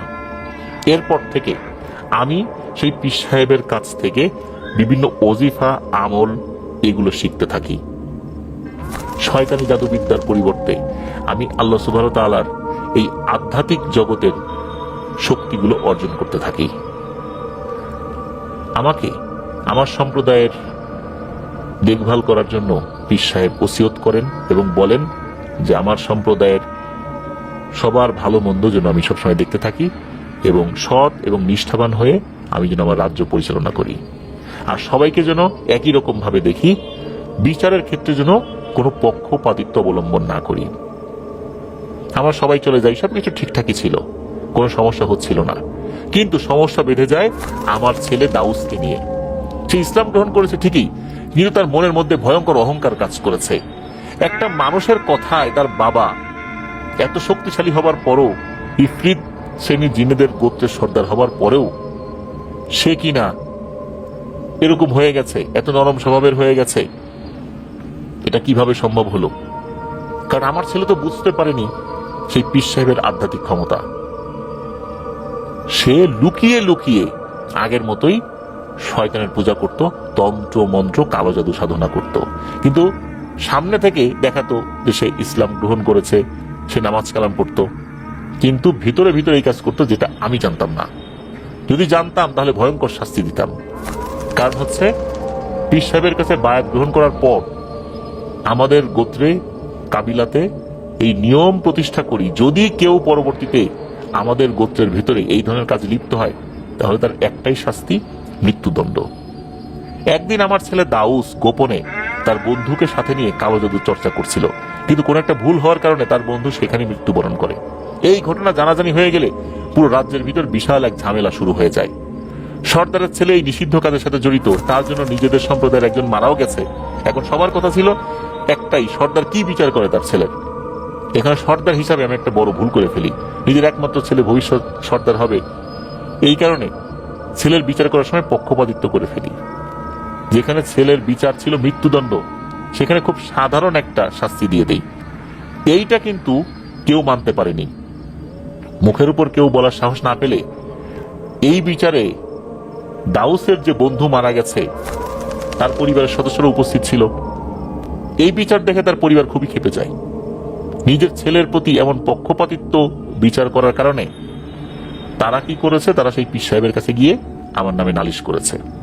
তারা সব ঘটনা খুলে বলে যে আমার ছেলে কিভাবে কালো জাদু করেছে এবং আমার ছেলে তার বন্ধুকে উস্কে দিয়ে তাকে সাথে নিয়ে গেছে, ভুলের কারণে তাদের ছেলে মারা গেছে। কথা সত্য, পীর সাহেব এই কথা শোনার পর খুবই ক্ষিপ্ত হয়ে যান। তখন উনি যেই আমলগুলো জানতেন, এই আমলের মাধ্যমে ওজিফা করে তাৎক্ষণিকভাবে দাউসকে মেরে ফেলার প্রস্তুতি নেন। কিন্তু এই খবর পেয়ে আমি সাথে সাথে পীর সাহেবের কাছে চলে যাই, তার হাতে পায়ে ধরে ছেলের প্রাণ ভিক্ষা চাই। এদিকে দাউস নিজের ভুল বুঝতে পারে, সে পীর সাহেবের কাছে এসে ক্ষমা চায়, কিন্তু পীর সাহেব তার কথায় অনড়। যদি দাউসের বিচার না করা হয় তাহলে এই কাবিলার মধ্যে একটা বিশৃঙ্খলা দেখা দিবে। যেহেতু দাউস নিজের ভুল স্বীকার করেছে, পীর সাহেব বলেন যে একদম মুক্তি তো দেওয়া যাবে না, শাস্তি একটা পেতেই হবে। একটা শাস্তি দেয়া হলো, পীর সাহেব উনি একটা পিতলের পাত্রের মধ্যে দাউসকে আটক করে দিলেন এবং বললেন এই পিতলের পাত্রটা সবাইকে পাহারা দিয়ে রাখতে, কোনো একজন মানুষ যদি একে মুক্তি দেয় তবেই সে মুক্তি পাবে। এরপর দাউসকে বন্দি করে নদীতে ফেলে দেয়া হলো। আমরা এই জিনিসটা পাহারা দিয়েছি, 40 বছরের মধ্যে কোনো মানুষের হাতে এটা পড়েনি।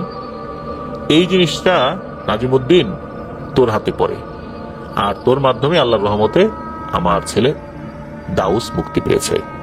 এইটাই হচ্ছে মূল বিষয়। নাজিমুদ্দিন দাদা সব ঘটনা শুনে বুঝতে পারলেন যে এই মুরব্বী জিন দানিয়াল চাচা কেন তার প্রতি এতটা দয়া দেখিয়েছেন।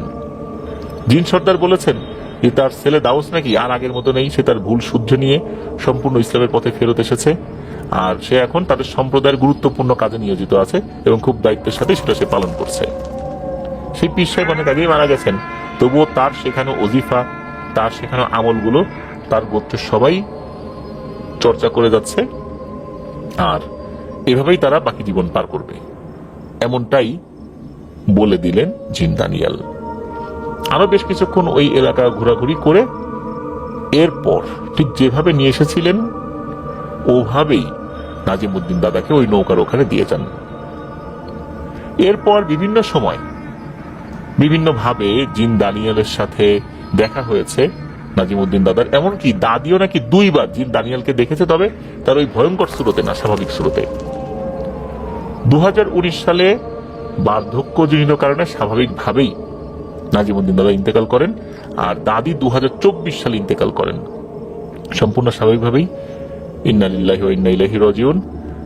আল্লাহ তাআলা তাদেরকে জান্নাতুল ফিরদৌসের উচ্চ মাকাম দান করুন। এখানে একটা বিষয়, সেটা হচ্ছে জিন দানিয়েল তারা তো সম্পূর্ণ ভিন্ন পদ্ধতিতে চলে গিয়েছিলেন, তারা সম্পূর্ণ ইসলামের পথে ফেরত এসেছিলেন, আগের মতো অবস্থায় ছিলেন না। জিন দানিয়েল উনি যেই পথে ছিলেন, নাজিমউদ্দিন দাদা কিন্তু বুঝতে পেরেছিলেন যে ওনারা সম্পূর্ণ ভিন্ন পথে পরিচালিত হচ্ছেন, যেখানে অন্যান্য ইফরিত গোত্রের জিনেরা শয়তানের উপাসনা করে।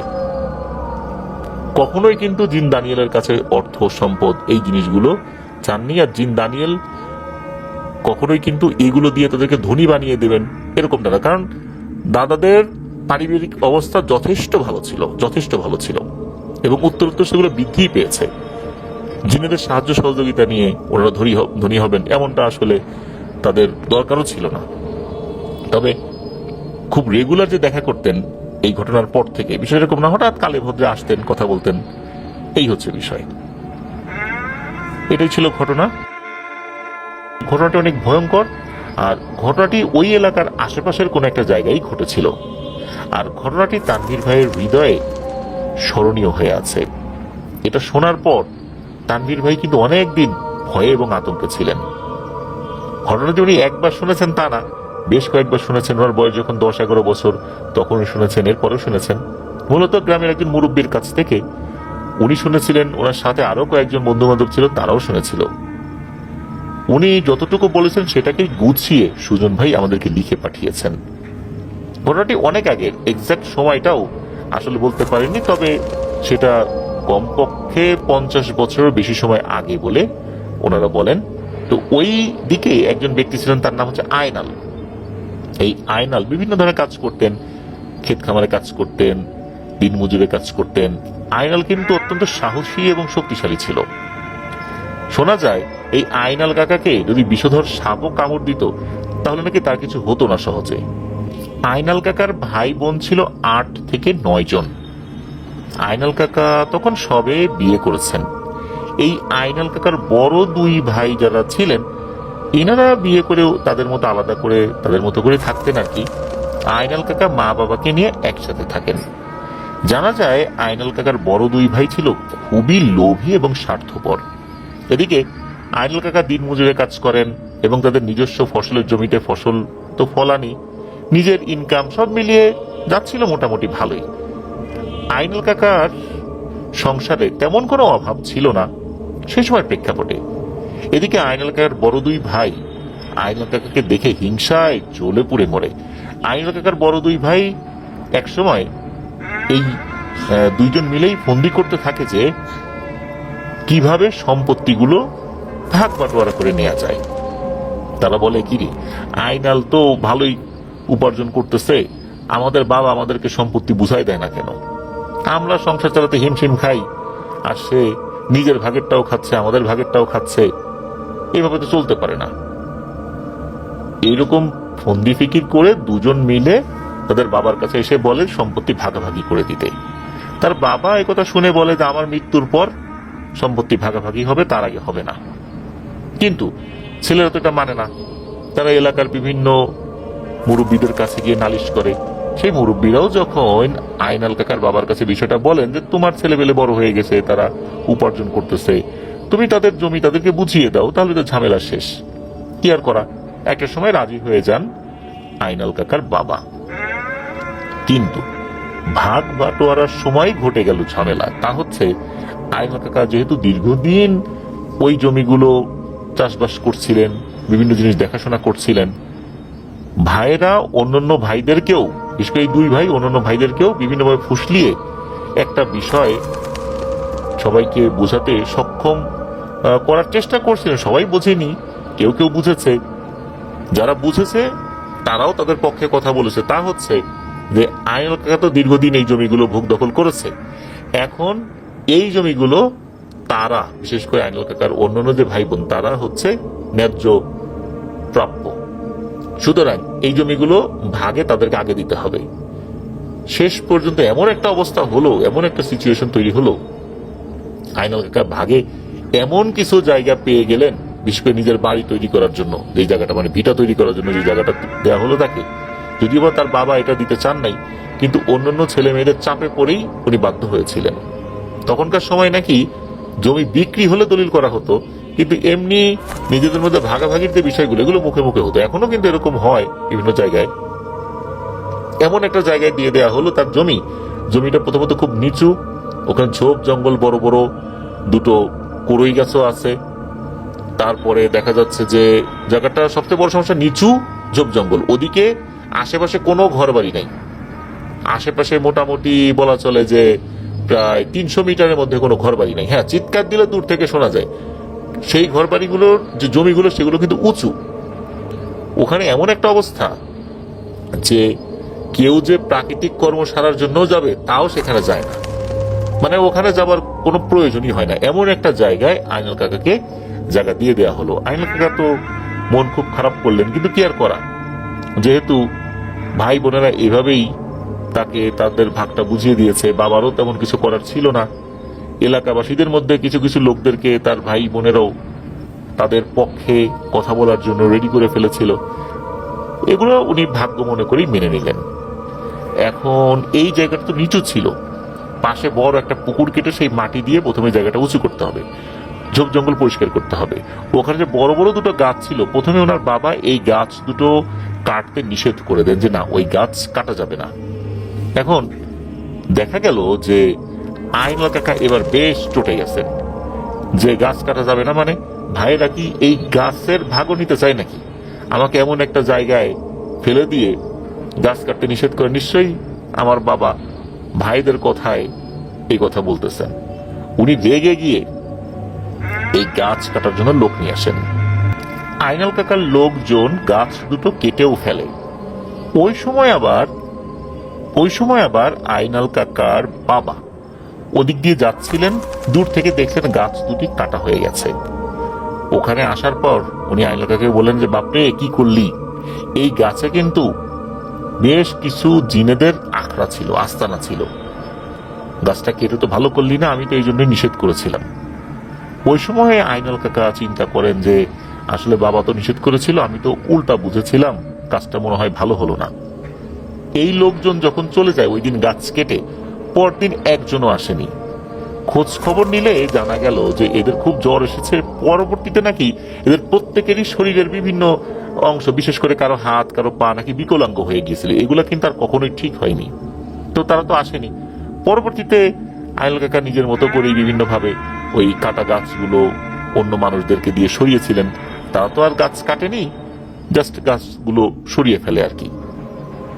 তো এরপরে উনি ওখানে বাড়ি তৈরি করেন, পুকুর কাটেন, পুকুরের মাটি নিয়ে উনি ভিটার মাটিগুলো উঁচু করেন আর কি। তাই এইভাবে উনি ঘর ওখানে তৈরি করেছেন।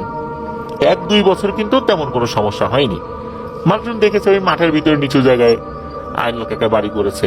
তবে তখনও আইনাল কাকার বাড়ির আশেপাশে নতুন করে কোনো ঘর বাড়ি তৈরি হচ্ছিল না। একদিন হয় কি, আইনাল কাকা হাটেতে গিয়েছেন, সাপ্তাহিক বাজার করে বাড়িতে ফিরছেন। সময়টা বর্ষাকাল ছিল, কাদামাটির রাস্তা, এক হাতে হারিকেন, অন্য হাতে বাজার নিয়ে রওনা হয়েছেন বাড়ির উদ্দেশ্যে।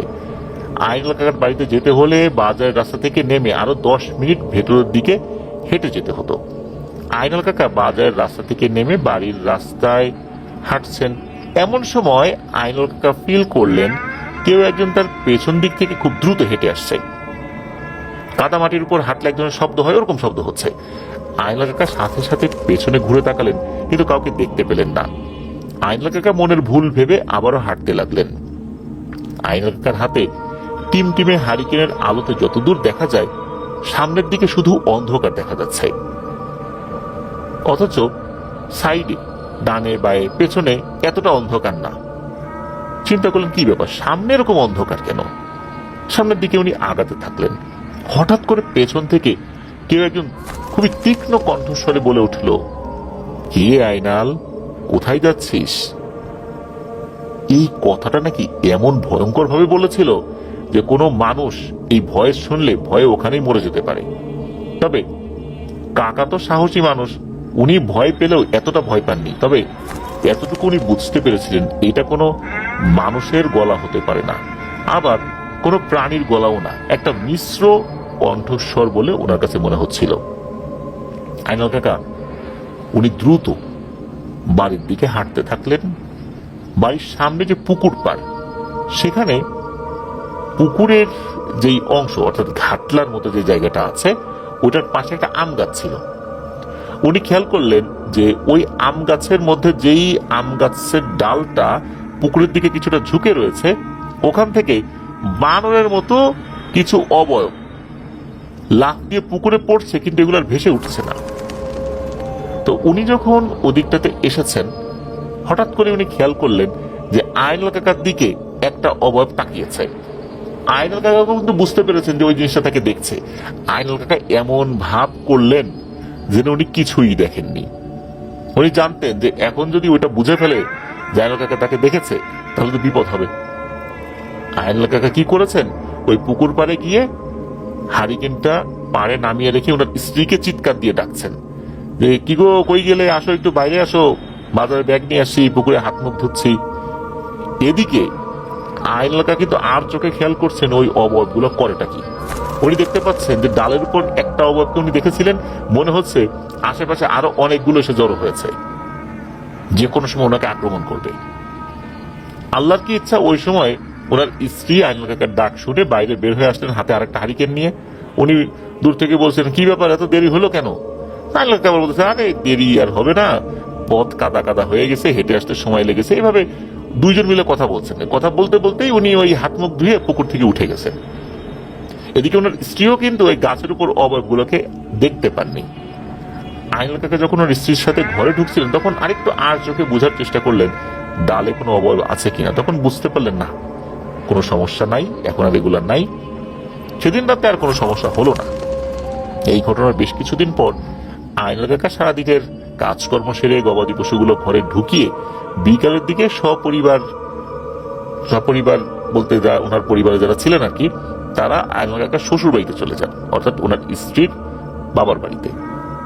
সেখানে কোনো একটা অনুষ্ঠান ছিল, ওনারা গিয়েছেন। তবে আইনাল কাকা বাড়িতে ফেরত আসবেন, অন্যরা ওই রাত্রে ওই বাড়িতেই থাকবেন, এরকমই চিন্তা ভাবনা ছিল। কারণ হচ্ছে আইনাল কাকার বাড়িতে গরু, ছাগল, হাঁস, মুরগি এগুলো আছে, চুরি হওয়ারও সম্ভাবনা আছে। কারণ এটা একটা নির্জন জায়গায় উনি বাড়ি করেছেন। ওনার পরিকল্পনা ছিল ওনার স্ত্রীকে শ্বশুরবাড়িতে রেখে উনি চলে আসবেন, আর উনি খাওয়া দাওয়া করে চলে আসবেন। ওনার স্ত্রী পরের দিন সকালবেলা বা দুপুরের দিকে সে তার সুবিধা অনুযায়ী চলে আসবে আর কি, এরকম চিন্তা ভাবনা ছিল আর কি।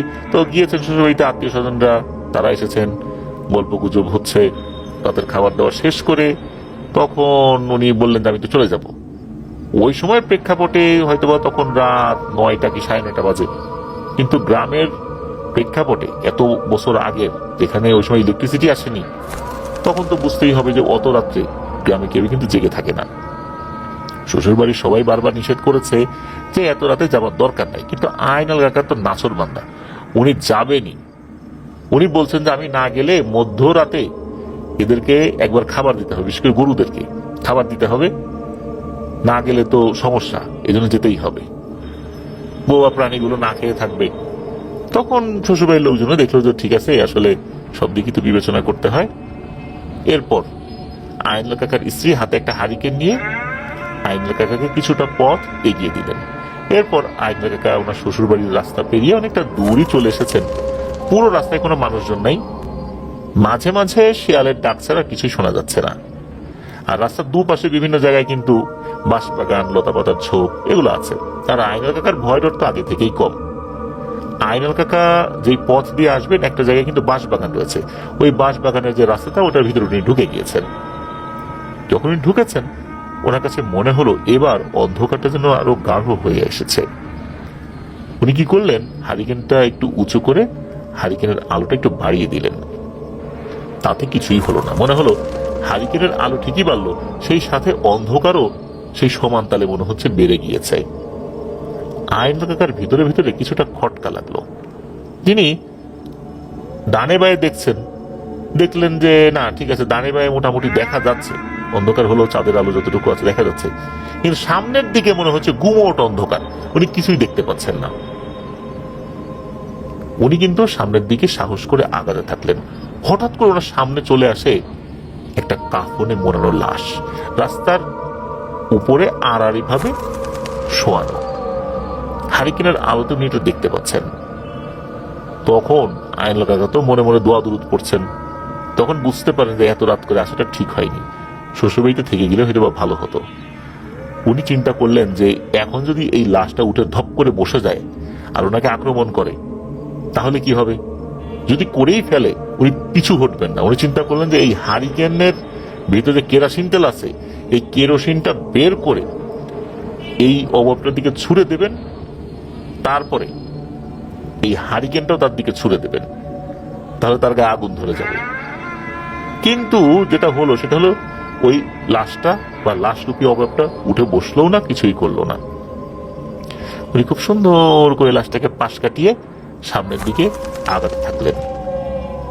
সামনের দিকে আগানোর পর কি মনে করি উনি পিছন দিকে তাকিয়েছেন যে লাশটা কি আছে। পিছন দিকে তাকিয়ে দেখলেন যে না, কিছুই নেই, ওই জিনিসটা চলে গেছে ওখান থেকে।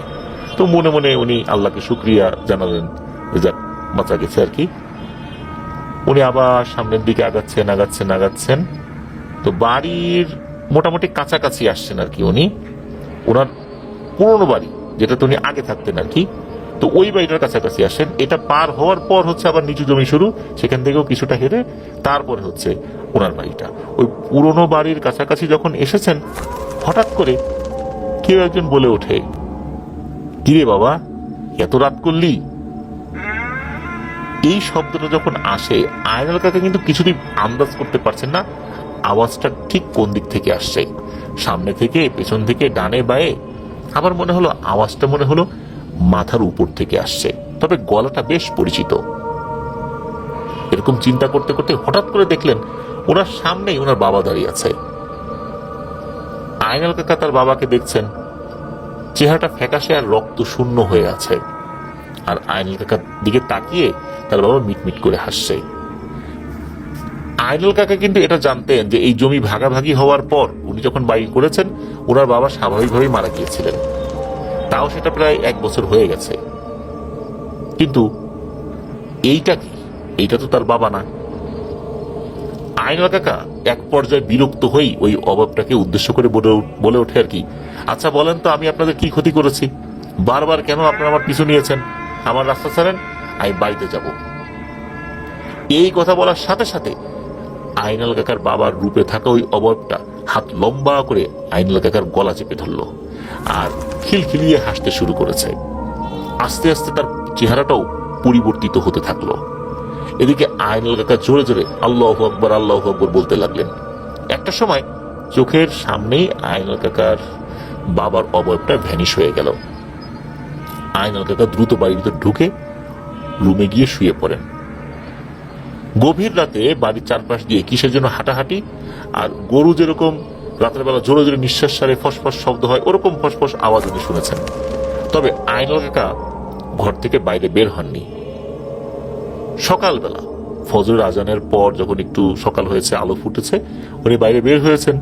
চিন্তা করলেন যে এত হাঁটাহাঁটি যেহেতু করেছে উঠোনে নিশ্চয়ই পায়ের ছাপ দেখা যাবে, কিন্তু উঠোনে উনি কারো পায়ের ছাপ দেখতে পাননি। আর ওনার গোয়াল ঘরের গরু যেগুলো যেভাবে বাঁধা ছিল ঠিক সেভাবেই আছে। আইনুল কাকা এভাবেই কিন্তু সময় পার করছিলেন। একদিন দুপুরবেলা উনি ওনার গরুকে পানি খাইয়ে বাড়ি থেকে বেশ কিছুটা দূরে ছেড়ে দিয়ে আসলেন ঘাস খাওয়ার জন্য। আইনুল কাকা বাড়িতে এসে কিছুক্ষণ কাজকর্ম করে বারান্দায় একটা খুঁটির সাথে শরীর হেলিয়ে দিয়ে কখন যে ঘুমিয়ে গেছেন উনি নিজেও বুঝতে পারলেন না। এদিকে সন্ধ্যা হয়ে গেছে, মাঠের ভিতরে থাকা ওনার গরুগুলো হাম্বা হাম্বা করে ডাকাডাকি করছে। কারণ গরুগুলো যেগুলো বাধা ছিল এগুলো কিন্তু বাড়িতে আসতে পারেনি, আর যেগুলো ছাড়া ছিল এগুলো বাড়িতে চলে এসেছে। উনি বুঝতে পারলেন না এতটা সময় পার হয়ে গেল, সন্ধ্যা হয়ে গেল, উনি এখানে ঘুমিয়েই আছেন এই খুঁটির সাথে হেলান দিয়ে। ওনার স্ত্রী ওনাকে ডাকলো না, বিষয়টা কেমন যেন লাগে ওনার কাছে। উনি চিন্তা করলেন যে গরু যেগুলো চলে আসে তো আসছেই, যেগুলো আসেনি সেগুলো দ্রুত খুঁটি তুলে দিতে হবে, একাই চলে আসবে। উনি চলে গেলেন মাঠের মধ্যে। যে সমস্ত গরুগুলো তখনও খুঁটির সাথে বাঁধা ছিল সেগুলো মাটি থেকে ওই খুঁটিগুলো আলগা করে দিলেন, সেগুলো বাড়ির দিকে হাঁটা শুরু করলো। কিন্তু একটা গরু উনি দেখতে পাচ্ছেন না। ওনার একটা দুধেল গাই ছিল, ওনার একটা না কয়েকটা দুধেল গাই ছিল, তবে এই যে গাইটা, এই গাইটা ছিল প্রথম দিকের গাই। এটা থেকে 5-6টা বাছুর হয়েছে, সেগুলো বড় হয়েছে, সেগুলো যেগুলো মানে গাভী আর কি, সেগুলো দুধ দিচ্ছে। এই গাভীটা ওনার খুবই প্রিয় ছিল, এটাকে উনি খুঁজে পাচ্ছেন না, খুঁজছেন। তবে কিছুটা সাইড থেকে হঠাৎ করে হাম্বা হাম্বা ডাক আসে। এই ডাক শুনে উনি বুঝতে পারেন যে এটাই ওনার সেই গাভী। ওদিকে এগিয়ে গেলে উনি দেখতে পান গরুটার যেই দড়ি, এই দড়িটা এখানে যে ঝোপ জঙ্গল আছে, এই ঝোপ জঙ্গলের মধ্যে কোনো গাছের সাথে প্যাঁচ লেগে গেছে। সে আর ওখান থেকে ছুটে আসতে পারছে না। তবে সে যে এখান থেকে আসার জন্য চেষ্টা করেছে এটা বোঝা যাচ্ছে। সেখানে বারবার হাঁটাহাঁটি করেছে, মাটির উপর তার খুরের ছাপ পড়ে গেছে, জায়গার মাটিটাও নরম ছিল। তখন উনি বুঝলেন যে গরুটা এমন ভাবে আটকে গেছে, সে চেষ্টা করেছে, পারেনি। ঠিক আছে, এখন তাহলে আমি এটাকে নিয়ে যাবার চেষ্টা করি। উনি ওই ঝোপ থেকে গরুর দড়ি যেই অংশটা প্যাঁচ লেগে গিয়েছিল সেটা ছুটানোর পর গরুটাকে নিয়ে সামনের দিকে আগাবেন। এবার গরুটা নড়ে না, এক চুলো নড়ে না।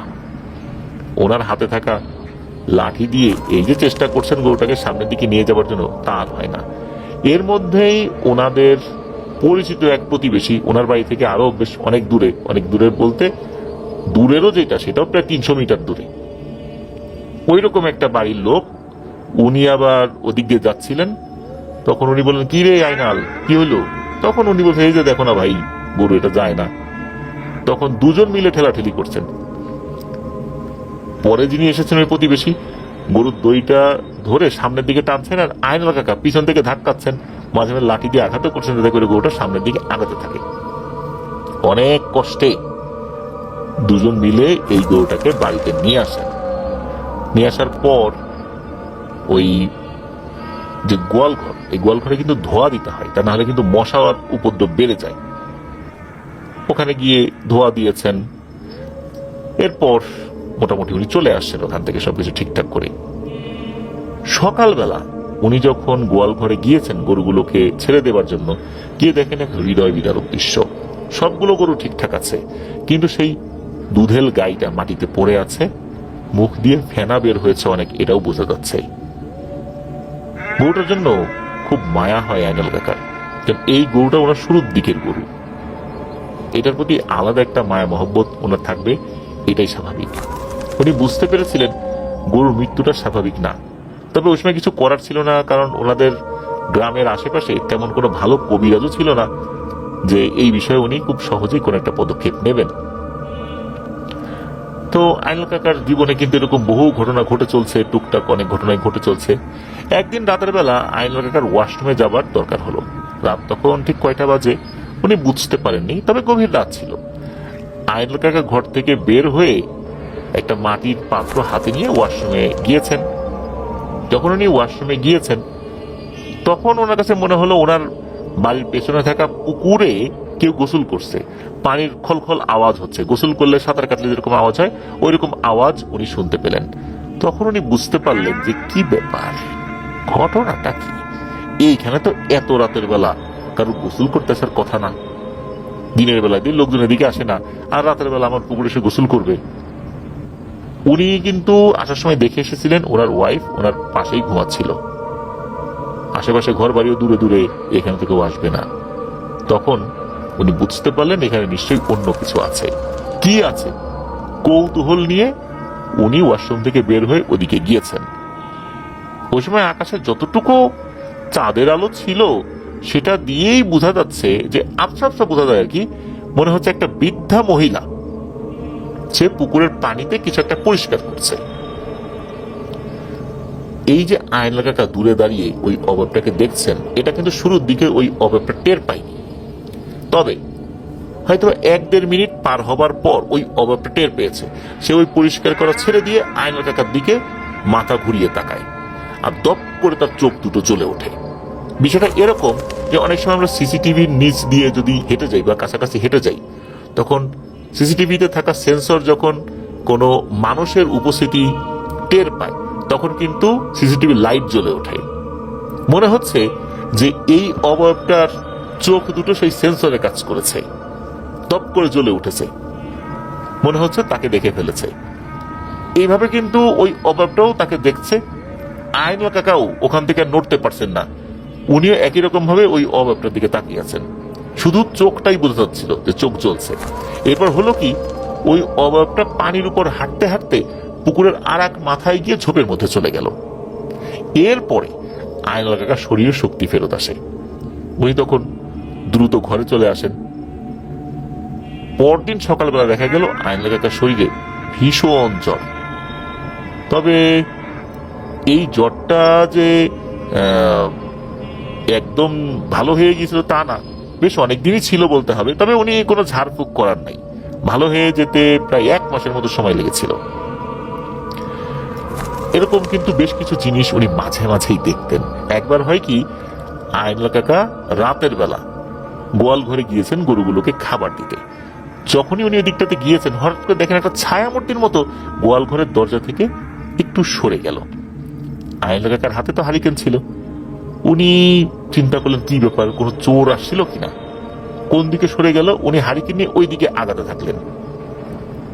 উনি দেখতে পেলেন যে মনে হচ্ছে একটা কাক, কাক যদি 2 পায়ে মানুষের মতো হেঁটে যায় কেমন দেখা যায়, তো ওভাবে একটা কাক হেঁটে যাচ্ছে, একদম পেছন থেকে কাকের মতোই দেখা যাচ্ছে, কিন্তু উচ্চতা কিন্তু একটা মানুষের সমান। এরপর কি হলো, 2 পাশে পাখা মেলে দিয়ে আকাশের দিকে সোজা উড়ে চলে গেল।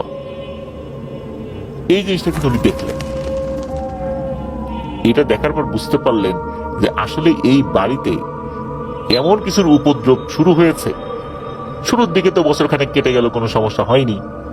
এর মধ্যে ওনার বাবাও মারা গিয়েছিলেন, কোনো সমস্যা হয়নি। নতুন করে হঠাৎ করে এগুলো শুরু হয়েছে, গরুটাও মারা গেল। বিভিন্ন সময় তো উনি বিষয়গুলো দেখছেন। এখন আইনুল কাকার বুঝতে আর বাকি রইল না যে এবার এই সমস্যাটা খুব ভালোভাবেই শুরু হয়েছে। উনি চিন্তা করলেন যে ওনার গরুগুলো তো ওনার খুব বড় একটা সম্পদ, কেননা গরুগুলো বড় হলে উনি সেগুলো বিক্রি করেন, তারপরে বিক্রির যে টাকাটা, এই টাকা থেকে অর্ধেক টাকা দিয়ে আরো গরু কেনেন, বাকি অর্ধেক সংসারের জন্য খরচ করেন। এখন এই গরুগুলোর উপরে নিশ্চয়ই এগুলো লেগেছে। গরুগুলোকে যদি মেরে ফেলে তাহলে তো ওনার অবস্থা খারাপ হয়ে যাবে, অর্থনৈতিকভাবে উনি খুবই দুর্বল হয়ে পড়বেন। উনি চিন্তা করলেন, এখন আর ঘরে ঘুমাবো না, রাতের বেলা গোয়াল ঘরে ঘুমাবো। গোয়াল ঘরের এক পাশে উনি বাঁশের মাচা তৈরি করে সেখানেই থাকা শুরু করলেন। 1-2 রাত থেকেছেন, কোনো সমস্যা হয়নি। তবে কয়েকদিন পর থেকে একটা সমস্যা শুরু হয়ে গেল। আইনুল কাকার কাছে মনে হতো গভীর রাতে কে যেন তার গলা চেপে ধরে। চোখ মেলে তাকাতেই উনি আর কিছু দেখেন না। এরকম কিন্তু টানা কয়েকদিন হয়েছে। এক রাত্রে উনি একটু ঘুমের ভাব ধরে পড়ে আছেন, মানে ঘুমাচ্ছেন না এমন ভাব যে উনি গভীর ঘুমে আচ্ছন্ন। মাঝে মাঝে উনি চোখ খুলে দেখার চেষ্টা করছেন যে কেউ আসে কিনা। বিশেষ করে ওই গোয়াল ঘরের এক সাইডে কিন্তু 2টো জানালা কাটা ছিল। যখন ধোঁয়াগুলো দেয়া হতো, ওই ধোঁয়াগুলোকে আবার বাইরে বের করে দেওয়ার জন্য ওই জানালা দিয়েই উনি ওই কুলার মতো একটা জিনিস দিয়ে বাতাস করতেন, যাতে ধোঁয়াগুলো আবার দ্রুত বের হয়ে যায়। আর ওখানে থাকতে হলে তো বাতাসেরও দরকার হয়, এই জন্য জানালা 2টো কাটা হয়েছিল। উনি ওরকম একটা জানালার পাশেই শুয়েছিলেন। গভীর রাতে উনি দেখলেন ওই জানালার ভেতর দিয়ে মনে হচ্ছে লম্বা লিকলিকে একটা নারী অবয়ব ঢুকছে। ঢুকলো, ঢোকার পরে দূরে দাঁড়িয়ে থেকেই মনে হলো সে তার হাতটা লম্বা করে বাড়িয়ে দিয়ে খপ করে আইনুল কাকার গলা চেপে ধরেছেন। যখনই গলা চেপে ধরেছেন, আইনুল কাকা তো জেগেই ছিলেন, উনিও ওই হাতটাকে চেপে ধরেছেন। যখন আচমকা উনি নিজেও হাতটাকে চেপে ধরেছেন, তখন মনে হলো যেই অবয়বটা তার গলা চেপে ধরেছে সে বেশ দ্বিধাগ্রস্ত হয়ে পড়েছে। সে চিন্তা করছে কি ব্যাপারে, তো ঘুমিয়েছিল, ওর তো এরকম হওয়ার কথা না। তখন নাকি সে ছেড়ে দিয়ে একটা ধোঁয়ার মতো হয়ে জানালা দিয়ে বের হয়ে যায়। তো এটা কিন্তু আইনুল কাকা দেখলেন, বুঝতে পারলেন। এখন গরুগুলোকে সেভ করার জন্য উনি আর কি কি করবেন এসব চিন্তা করছেন, যে এটাই তো ওনার বেঁচে থাকার অন্যতম একটা অবলম্বন। কিন্তু এখান থেকে ওনার অর্থকরী উপার্জন হয়। আইনুল কাকা একজন হুজুরের কাছে গেলেন, সম্পূর্ণ ঘটনাটি শেয়ার করলেন। এরপর হুজুর বললেন যে আচ্ছা, তুমি একটা কাজ করো, তুমি এখন যে গরুগুলো পালছো সবগুলো বিক্রি করে দাও। হুজুরের পরামর্শ অনুযায়ী উনি এগুলো বিক্রি করার পরিকল্পনা গ্রহণ করেন।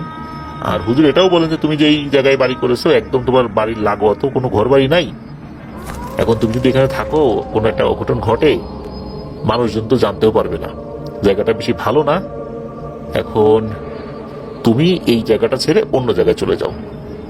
এদিকে আইনুল কাকা কিন্তু এই কথা মানতে পারেন না, কেননা এটা তো ওনার একটা ভিটা, ওনার বাবা এই জমিটা মৃত্যুর আগে দিয়ে গেছেন, ভাইদের চাপে হোক আর যে কোনো কারণে হোক বাবার একটা দেয়া জিনিস এটা উনি কিভাবে ছেড়ে চলে যাবেন, এটা উনি মানতে পারছেন না। অনেক কষ্ট করে এই জায়গায় ঘর তৈরি করেছেন, মাটি কেটে এখানকার জমি উঁচু করেছেন, পুকুরের মাটি নিয়ে ভিটা তৈরি করেছেন, এখন এগুলো আসলে কিভাবে করবেন, ছেড়ে যাবেন, এটা নিয়ে উনি খুব দ্বিধাগ্রস্ত হয়ে পড়েন।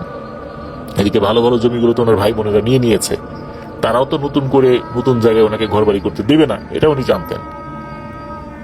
এখন কি আর করা, তারপরও কিছু কাজ তো করতে হবে, গরুগুলো বিক্রি করে দেওয়ার দরকার। উনি কি করলেন, বেশ কিছু গরু নিয়ে বাজারে চলে গেলেন। যাওয়ার সময় পাশের এক প্রতিবেশীকে উনি সাথে নিয়ে গিয়েছিলেন। যেই বাজারে গিয়েছিলেন সেই বাজারটা ওনার বাড়ি থেকে প্রায় 15 থেকে 18 কিলোমিটার দূরে।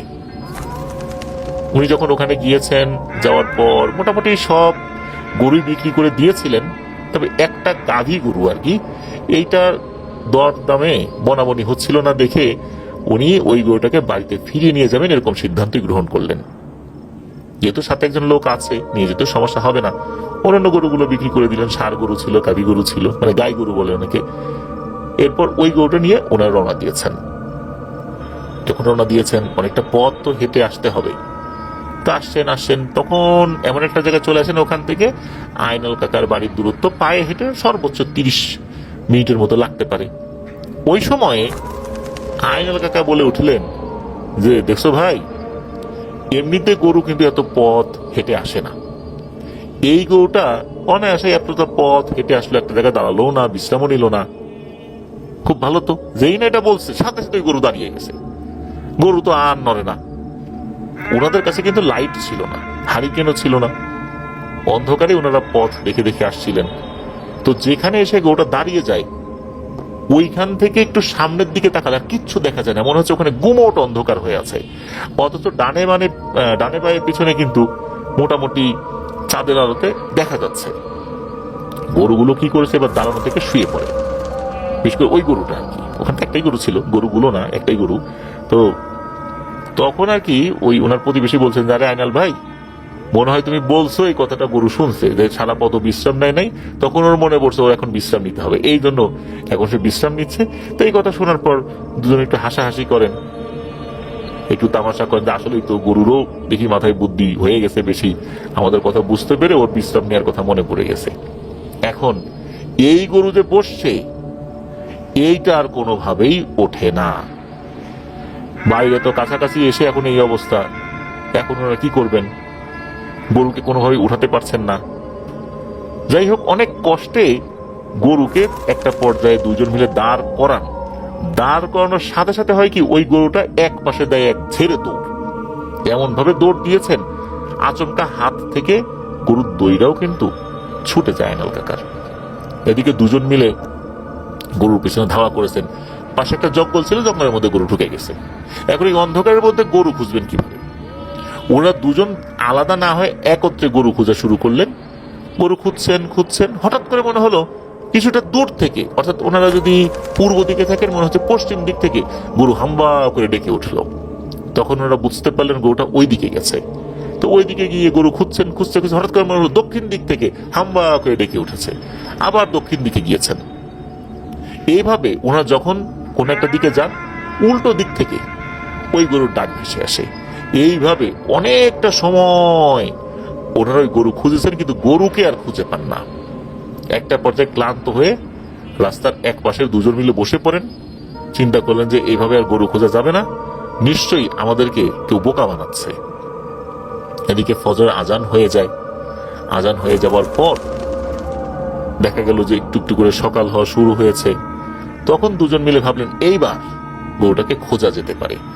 যখনই খোঁজার জন্য ওনারা একদিকে পা বাড়িয়েছেন, তখনই দেখেন একটা বীভৎস দৃশ্য।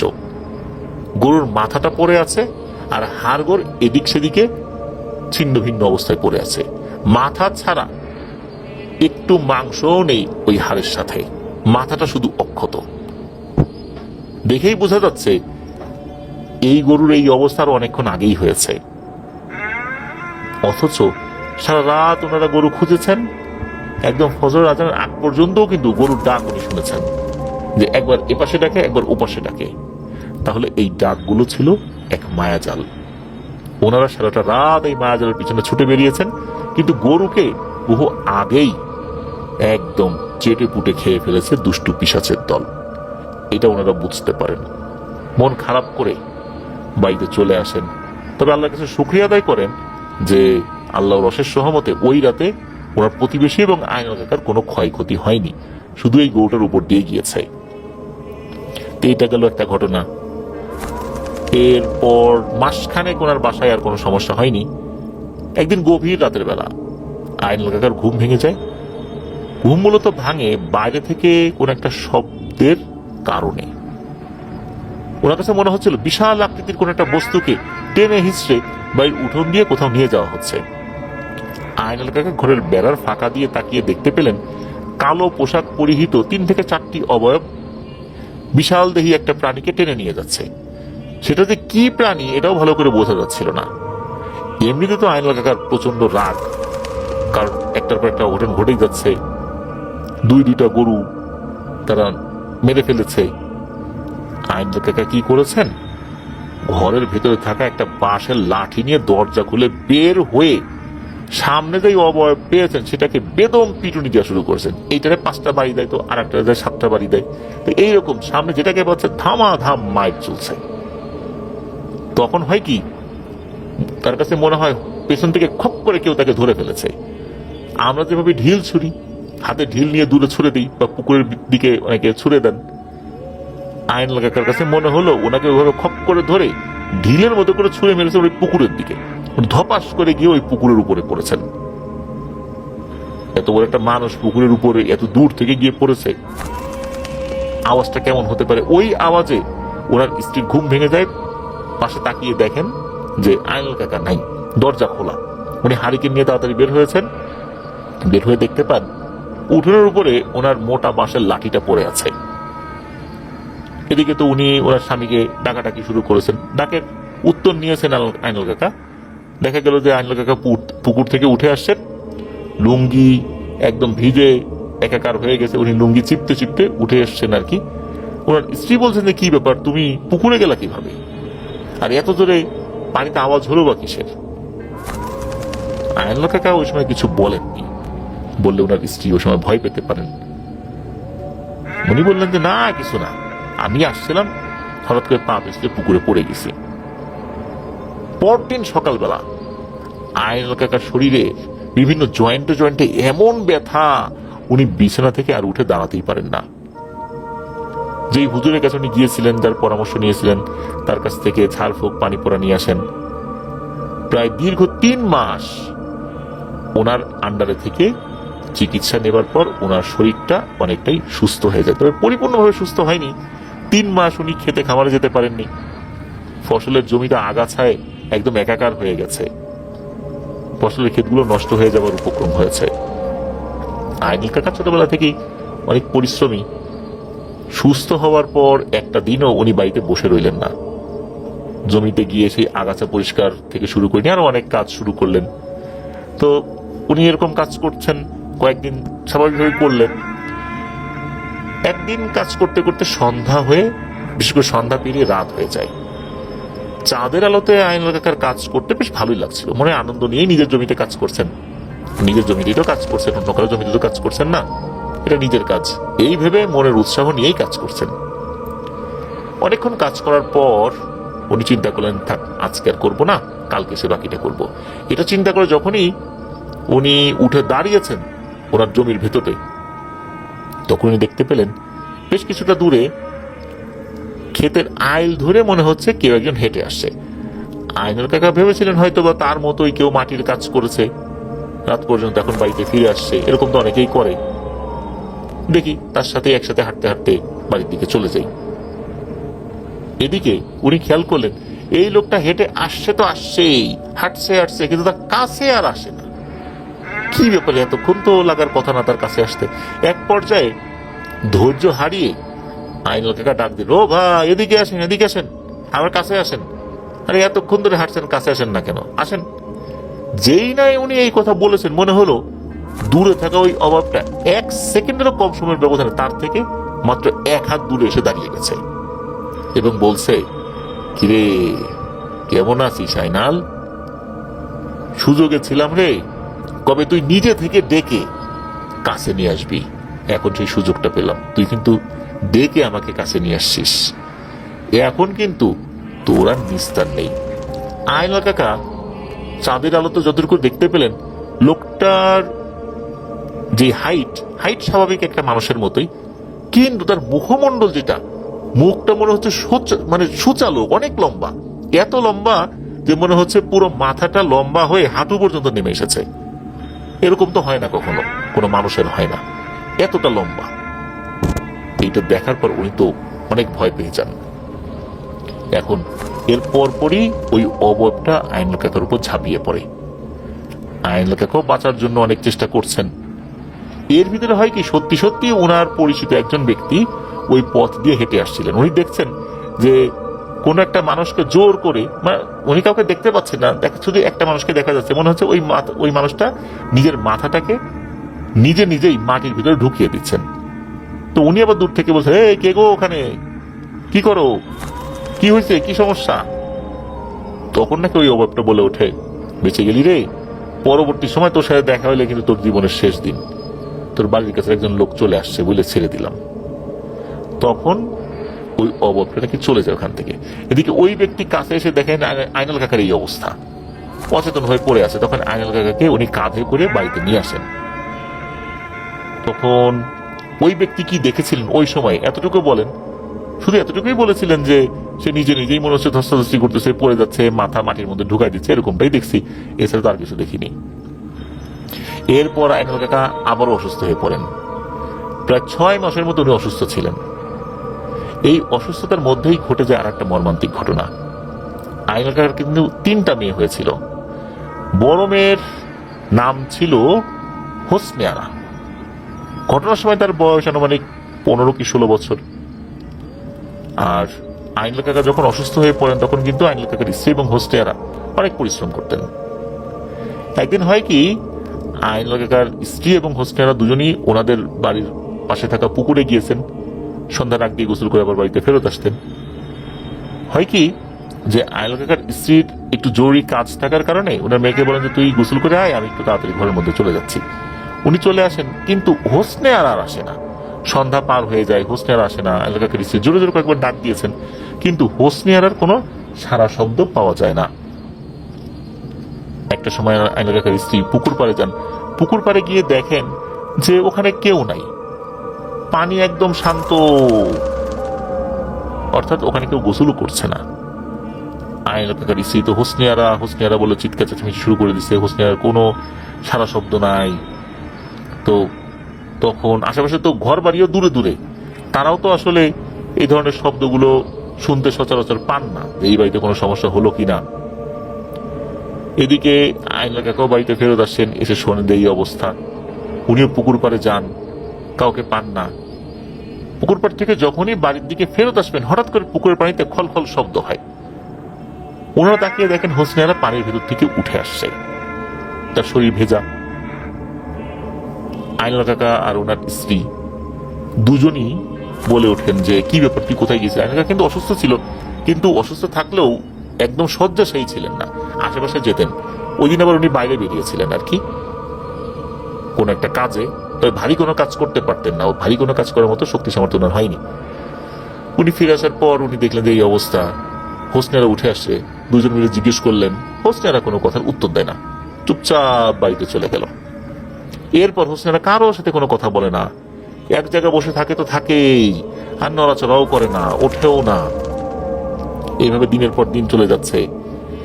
একজন হুজুরকে নিয়ে আসা হয়, হুজুর কাছে সব কথা খুলে বলা হয়, হুজুর ঝাড়ফুঁক করে দেন, কোনো উন্নতি হয় না। হোসনে আরা কথা বলে না। এইভাবে তো দিনের পর দিন চলে যাচ্ছে। এক রাতে হয় কি, হোসনে আরা নাকি ঘরের দরজা খুলে বাইরে বেরিয়ে যায়।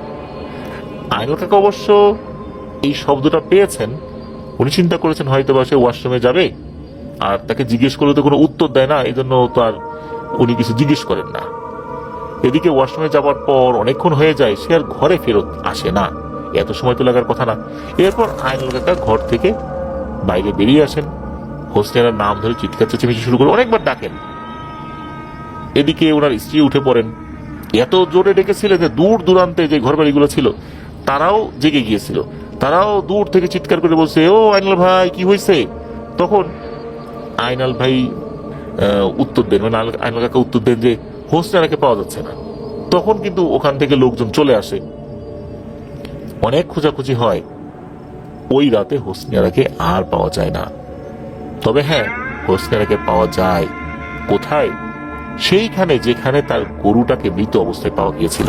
খালি মাথাটা পাওয়া গিয়েছিল, হাড়গোড় পাওয়া গিয়েছিল, কোনো মাংস ছিল না। ওখানেই হোসনারাকে পাওয়া যায়। তার মাথাটা আছে, তার পুরো কঙ্কালটা অক্ষত আছে, কিন্তু গলার নিচ থেকে শরীরের কোথাও কোনো মাংস নেই, শুধু কঙ্কাল আছে। আর মাথা বলতে গলার উপর, গলার এখান থেকে মাথা পর্যন্ত এটা অবিকৃত, এটা কিছু হয়নি। এই দৃশ্য কি কোনো মা বাবা সইতে পারে? ওই সময় তাদের মানসিক অবস্থা কেমন হতে পারে? ওই অবস্থায় তাকে ওখান থেকে নিয়ে আসা হয়, কোনো মতে গোসল দিয়ে জানাজা দিয়ে দাফন করা হয়। সময় যাচ্ছে, আস্তে আস্তে মানুষজন আইনাল কাকার বাড়ি এড়িয়ে যাচ্ছে। জানে যে এই বাসায় বিভিন্ন ধরনের সমস্যা, আইনাল কাকার মেয়েটাকে এইভাবে খেয়ে ফেলেছে, এটা তো স্বাভাবিক কিছু না। ওই বাড়িতে গেলে তাদেরও বিপদ হবে। আগে তো বিপদ আপদে দু একজনকে পাওয়া যেত, এখন আইনাল কাকা ডাকলেও কেউ সহজে আসতে চায় না, এমন একটা ঝামেলা শুরু হয়ে গেল। বিশেষ করে আইনাল কাকার বড় মেয়ে হোসনার মৃত্যুর পর মানুষের মধ্যে ভয়ঙ্কর এক আতঙ্ক শুরু হয়ে যায় আইনাল কাকা এবং তার পরিবার এবং ওই জায়গাকে ঘিরে। এখন এটা সমাধান কি? সমাধান তো করতে হবে। গ্রামের গণ্যমান্য ব্যক্তিরা একটা পরামর্শ করেন যে এরকম তো চলতে পারে না, সে তো আমাদের গ্রামে আমাদের সমাজেরই একজন মানুষ, এইভাবে তাকে তো বিপদে ফেলে রাখা যায় না, তার বাড়িতে পাহারা বসাতে হবে। প্রতিদিন 4 জন করে পাহারা দিবেন, তাদের দলনেতা থাকবেন আইনাল কাকা নিজেই। 4 জন আসে, যুবক বয়সী, যারা কোনো কিছুতে ভয় পায় না, খুব সাহস। তা আসেন, উঠোনে বসেন, নিজেদের মধ্যে তাস খেলেন, আর আইনাল কাকা সেখানে থাকেন। 1 রাত 2 রাত মোটামুটি ঠিকঠাক মতো চলে যায়, কোনো সমস্যা হয় না, বেশ হাসি আনন্দেই চলে যায়, তাদের গল্প করছেন। কিন্তু আইনাল কাকার মনের মধ্যে তার বড় মেয়ের যেই শোক, এটা তো রয়েই গিয়েছে। আর আইনাল কাকা তখনও পুরোপুরি সুস্থ নন, এমনি হাঁটাচলা করতে পারলেও ভারী কাজ করতে পারেন না। বিশেষ করে ওই যে পিশাচের সাথে ধস্তাধস্তি হওয়ার পর উনি যে অসুস্থ হয়েছেন, এরপর থেকে উনি আর স্বাভাবিক হতেই পারছেন না। এক রাতে 4 জন ব্যক্তি আসেন, আসার পর তারা আইনাল কাকার সাথে বসে উঠোনে গল্প করছেন। আইনাল কাকার যে একটা ঘর ছিল, বিশেষ করে ওই ঘরের ঢেকি ছিল, ঢেকি ঘরে চালগুলো ভাঙানো হয়, ওই ঢেকির উপরে বেশ কিছু মালামালও রাখা ছিল। হঠাৎ করে না শুনতে পাচ্ছেন ওই ঢেকি চলছে, অর্থাৎ ঢেকিতে পাট দেওয়া হচ্ছে, শব্দ হচ্ছে, ক্যাচ ক্যাচ শব্দ হয়, ওরকম শব্দ হচ্ছে। এরকম তো হওয়ার কথা না। তখন এই যে 4 জন, এই 4 জন যারা কিছুক্ষণ আগেই তাদের বিশাল সাহসের বিভিন্ন ফিরিস্তিগুলো দিয়ে যাচ্ছিল যে তারা এই করেছে সেই করেছে, এরকম ঘটনা করছে, ভয় পাই নাই, এই 4 জন কিন্তু ভয়ে একদম গুটিসুটি হয়ে যায়। আইনাল কাকা উল্টো তাদেরকে সাহস দিয়ে বলেন, ভয় পেলে চলবে না, চলো আমরা সবাই মিলে গিয়ে দেখি ওখানে কি আছে। সবাই তো লাঠি নিয়েই পাহারা দিতে এসেছিল, সবাই লাঠি নিয়ে ওই ঘরে ঢুকলো। ঘরে ঢোকার সাথে সাথে তারা একটা জিনিস দেখলো, এই যে ঘরের চাল আর চতুর্দিকে বেড়া, এই বেড়ার ফাঁকা দিয়ে মনে হলো যে কোনো একটা জিনিস বেরিয়ে গেল, বেরিয়ে যাওয়ার সময় ওই বেড়ার সাথে এবং চালের সাথে ঘষা লেগে একটু কচর মচর শব্দও হলো, কিন্তু জিনিসটা যে কি এটা বোঝা গেল না। দেখা গেল যে ঢেকির উপর যে জিনিসগুলো ছিল সেগুলো ওরকমই আছে, কোনো নড়চড় নাই, কিন্তু ঢেকি চলার আওয়াজ কিন্তু হচ্ছিল, ধপ ধপ ধপ করে শব্দ চলে। বিশেষ করে ঢেকির মাথাটা যখন সামনে পড়ে, মাটির উপর আঘাত করে, এই শব্দ কিন্তু হচ্ছিল। এমনকি আশেপাশে যে মাকড়সাল জালগুলো ছিল সেগুলো কিন্তু অক্ষতই আছে। তাহলে এই শব্দগুলো কে করছিল? ওই রাতে এ পর্যন্তই হয়, এরপরে আর কোনো ভয়ের ঘটনা ঘটেনি, বলতে ওই রাতে হয়নি আর কি।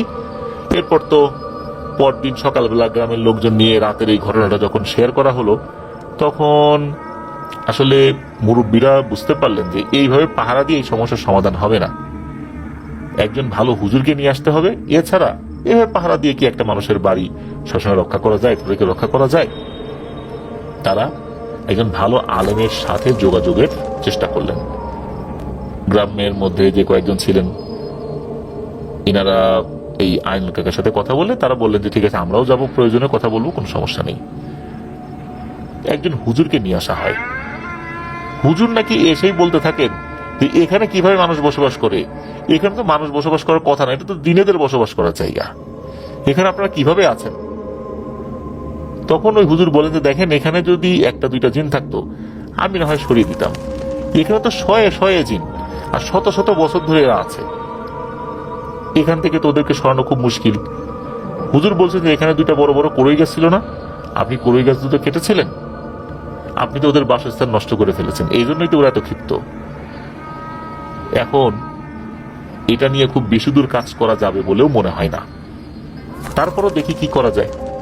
হুজুর ওনার মতো করে রুকিয়া করেন, ওই জিনেদের সাথে যোগাযোগের চেষ্টা করেছিলেন, উনি ওনার মতো করে জিনদেরকে বন্দি করার চেষ্টা করেছিলেন। তবে ওই জিনেরা নাকি হুজুরকে বেশ কিছু কথা বলেছিল, তা হচ্ছে যে ওই কড়ই গাছ দুটো যদি কাটা না হতো ওরা ওদের মতো থাকতো, আইনুল কাকা পরিবার নিয়ে তার মতো করে থাকতেন, কিন্তু এই গাছ দুটো কাটার কারণে ওদের বাসস্থান নষ্ট হয়েছে, এই জন্য ওরা ক্ষিপ্ত।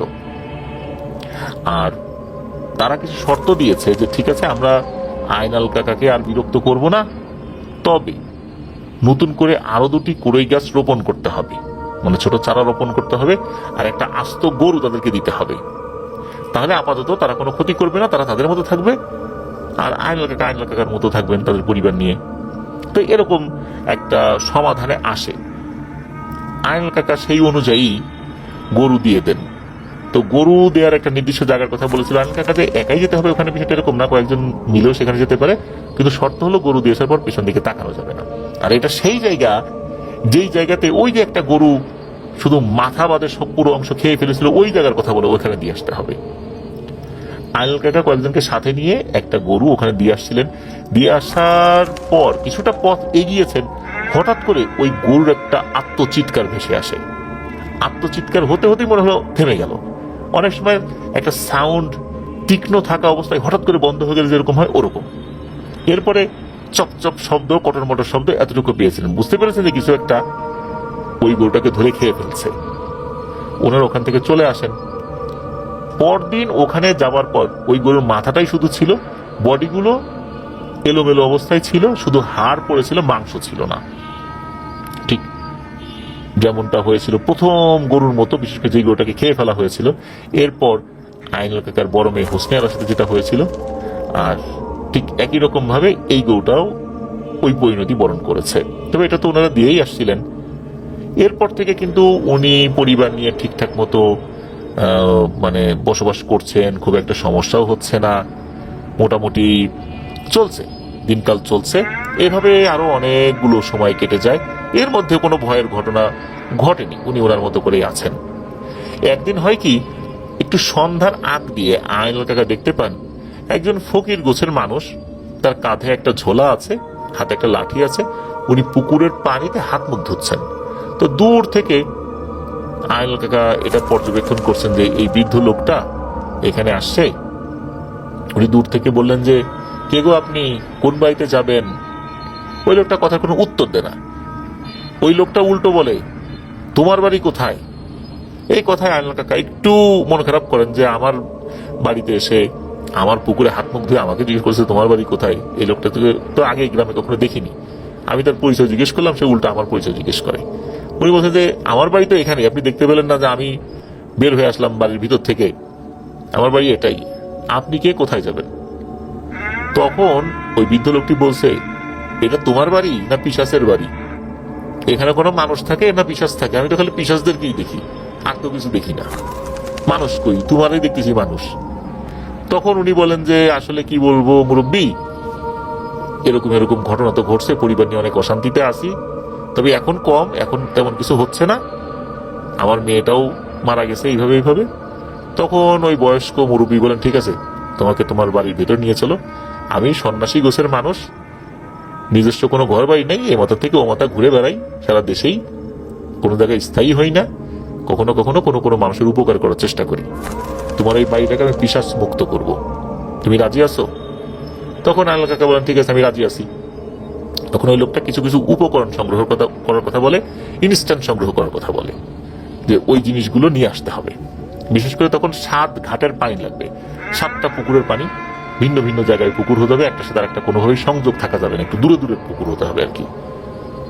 তো আইনুল কাকা এই জিনিসগুলো সংগ্রহ করা ওনার জন্য খুব কঠিন ছিল না, তবে পুকুরের পানিটা ওনার নিজেকেই সংগ্রহ করতে হবে। তবে ওই বৃদ্ধ লোকটা বলে দিয়েছিল যে পুকুরের পানি সংগ্রহ করার সময় পেছন থেকে অনেকেই ডাক দেবে, কথা বলার চেষ্টা করবে, কিন্তু কোনোভাবেই সেগুলোর উত্তর দেওয়া যাবে না। ওই সন্ধ্যার পরপরই পুকুরের পানি সংগ্রহ করার জন্য, বিশেষ করে ঘাটের পানি, মানে 7 ঘাট থেকে পানি নিয়ে আসতে হবে। প্রথম ঘাট দ্বিতীয় ঘাট থেকে পানি আনছেন, দুইটা ভিন্ন ভিন্ন পুকুর থেকে।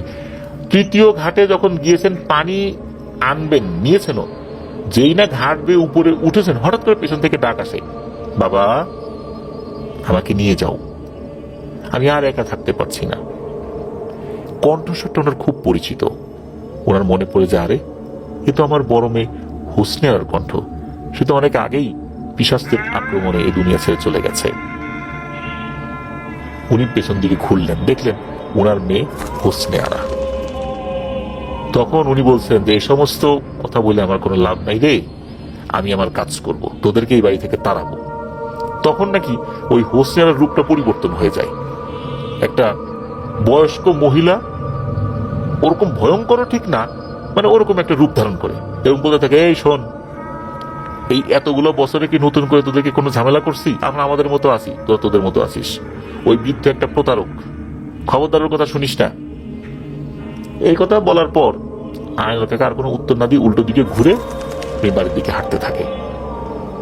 তবে বাড়ির দিকে হাঁটলে তো হবে না, তাকে তো আরো পুকুরের পানি সংগ্রহ করতে হবে। ওই পানিগুলো রেখে এসে ঘটনা কি হয়েছে এটা বলে বৃদ্ধকে বলেন। তখন বলেন, তুমি আরো 4 ঘাটের পানি নিয়ে আসো, আশা করি ইনশাল্লাহ সমস্যা হবে না। তবে এরপরে তোমার স্ত্রী, তোমার আরো পরিবার পরিজনের, বিশেষ করে তোমার বাবা, তোমার মা, এদের বেশেও কিন্তু আসবে, ভয় পেও না। সত্যি তাই, 4র্থ ঘাটের পানি আনতে গিয়ে তার স্ত্রীর বেশে তাকে ডাক দিয়েছে। উনিও দেখলেন তার স্ত্রীর বেশে আসছে, কথা না বাড়িয়ে উনি আবার চলে আসলেন, ভয় পান নাই আল্লাহর রহমতে। এরপরে ওনার মৃত বাবা, মৃত মা, এরকম কিন্তু প্রত্যেকটা ঘাটে ঘাটেই ওনাকে বিরক্ত করেছে। শেষ ঘাটে এসে নাকি এত বিরক্ত করেছে, বলছে খবরদার এই কাজ করিস না, ওই বৃদ্ধ প্রতারক এই বাড়ি থেকে তোকেও তাড়াবে, আমাদেরকেও তাড়াবে। কিন্তু আইনুল কাকা এটাতে পাত্তা দেন নাই, বাড়িতে চলে আসেন। সব জিনিস যখন দিয়ে দেওয়া হয়, ও বৃদ্ধ বলেন যে, বাবা তোমরা সবাই বাড়ির ভিতরে অবস্থান করো, আমি যদি মারা যাই তাহলে তোমার বাড়ি থেকে দূরে কোনো একটা কবরস্থানে আমাকে দাফন করো, কারণ আমার পরিবার পরিজন নাই। আর যদি বেঁচে থাকি তাহলে কথা তো হবে ইনশাল্লাহ। আর রাতের বেলা বাইরে বের হবে না, যত জরুরত আছে সব সেরে ঘরে ঢুকে পড়ো। ওনারা তাই করেন। গভীর রাতে ওই যে ঝড় টর এরকম যে শব্দ হয়, বিষয়টা এরকম না, তবে এমন কিছু শব্দ হয়েছিল মনে হচ্ছে দাপাদাপির শব্দ, উঠোনের পর ধূপধাপ শব্দ হচ্ছে, ধস্তাধস্তি হচ্ছে, জাস্ট এতটুকুই, কিন্তু ঝড় বাদল এরকম কিছু না।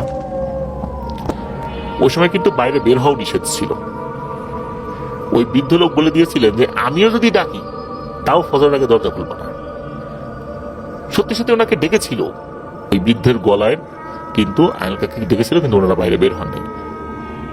ফজরের আজান যখন দিল তখন ওনারা বাইরে বের হয়েছেন, দেখতে পেলেন ওই বৃদ্ধ লোকটি সুন্দর করে যেখানে বসে উনি রুকিয়া করছেন সেখানেই উনি ঘুমিয়ে আছেন। চারদিকে খুব সুঘ্রাণ পাওয়া যাচ্ছে। এরপর বৃদ্ধ লোকটিকে উনি ডাক দিলেন। বৃদ্ধ লোকটি উঠে বললেন, আলহামদুলিল্লাহ, পিশাচগুলো চলে গেছে, যেতে কি আর চায়, অনেক কষ্টে বিদায় করতে হয়েছে। তবে এখন থেকে তোমার বাড়ি পরিপূর্ণভাবে এই পিশাচ মুক্ত। এখন থেকে তোমরা এখানে যা খুশি তাই করতে পারবে, কাউকে আর মান্যগণ্য করে চলতে হবে না। ওই বৃদ্ধ লোকটি 1-2 দিন ওই বাড়িতে ছিলেন, বিশ্রাম নিয়েছেন, পরবর্তীতে আবার কোথায় যেন চলে যান। উনি এভাবেই ব্রহ্মচারী হয়ে চারদিকে ঘুরে বেড়ান, এরকমটাই বলেছিলেন আর কি। তার নাম ঠিকানা বিস্তারিত কিন্তু আর আইনুল কাকা জানতে পারেননি। এরপর ওই বাড়িতে আর কোনো সমস্যা হয়নি। প্রিয় লিসেনার্স, পুরো একটা মানুষের জীবনে কত ঘটনা ঘটতে পারে, আসলে তারই একটা সংক্ষিপ্ত রূপ আকারে এই ঘটনাটি আপনাদের সাথে শেয়ার করার চেষ্টা করেছি। ধন্যবাদ জানাচ্ছি সুজন ভাইকে আপনার পাঠানো ঘটনার জন্য। প্রিয় লিসেনার্স, আজকের এপিসোড এ পর্যন্তই।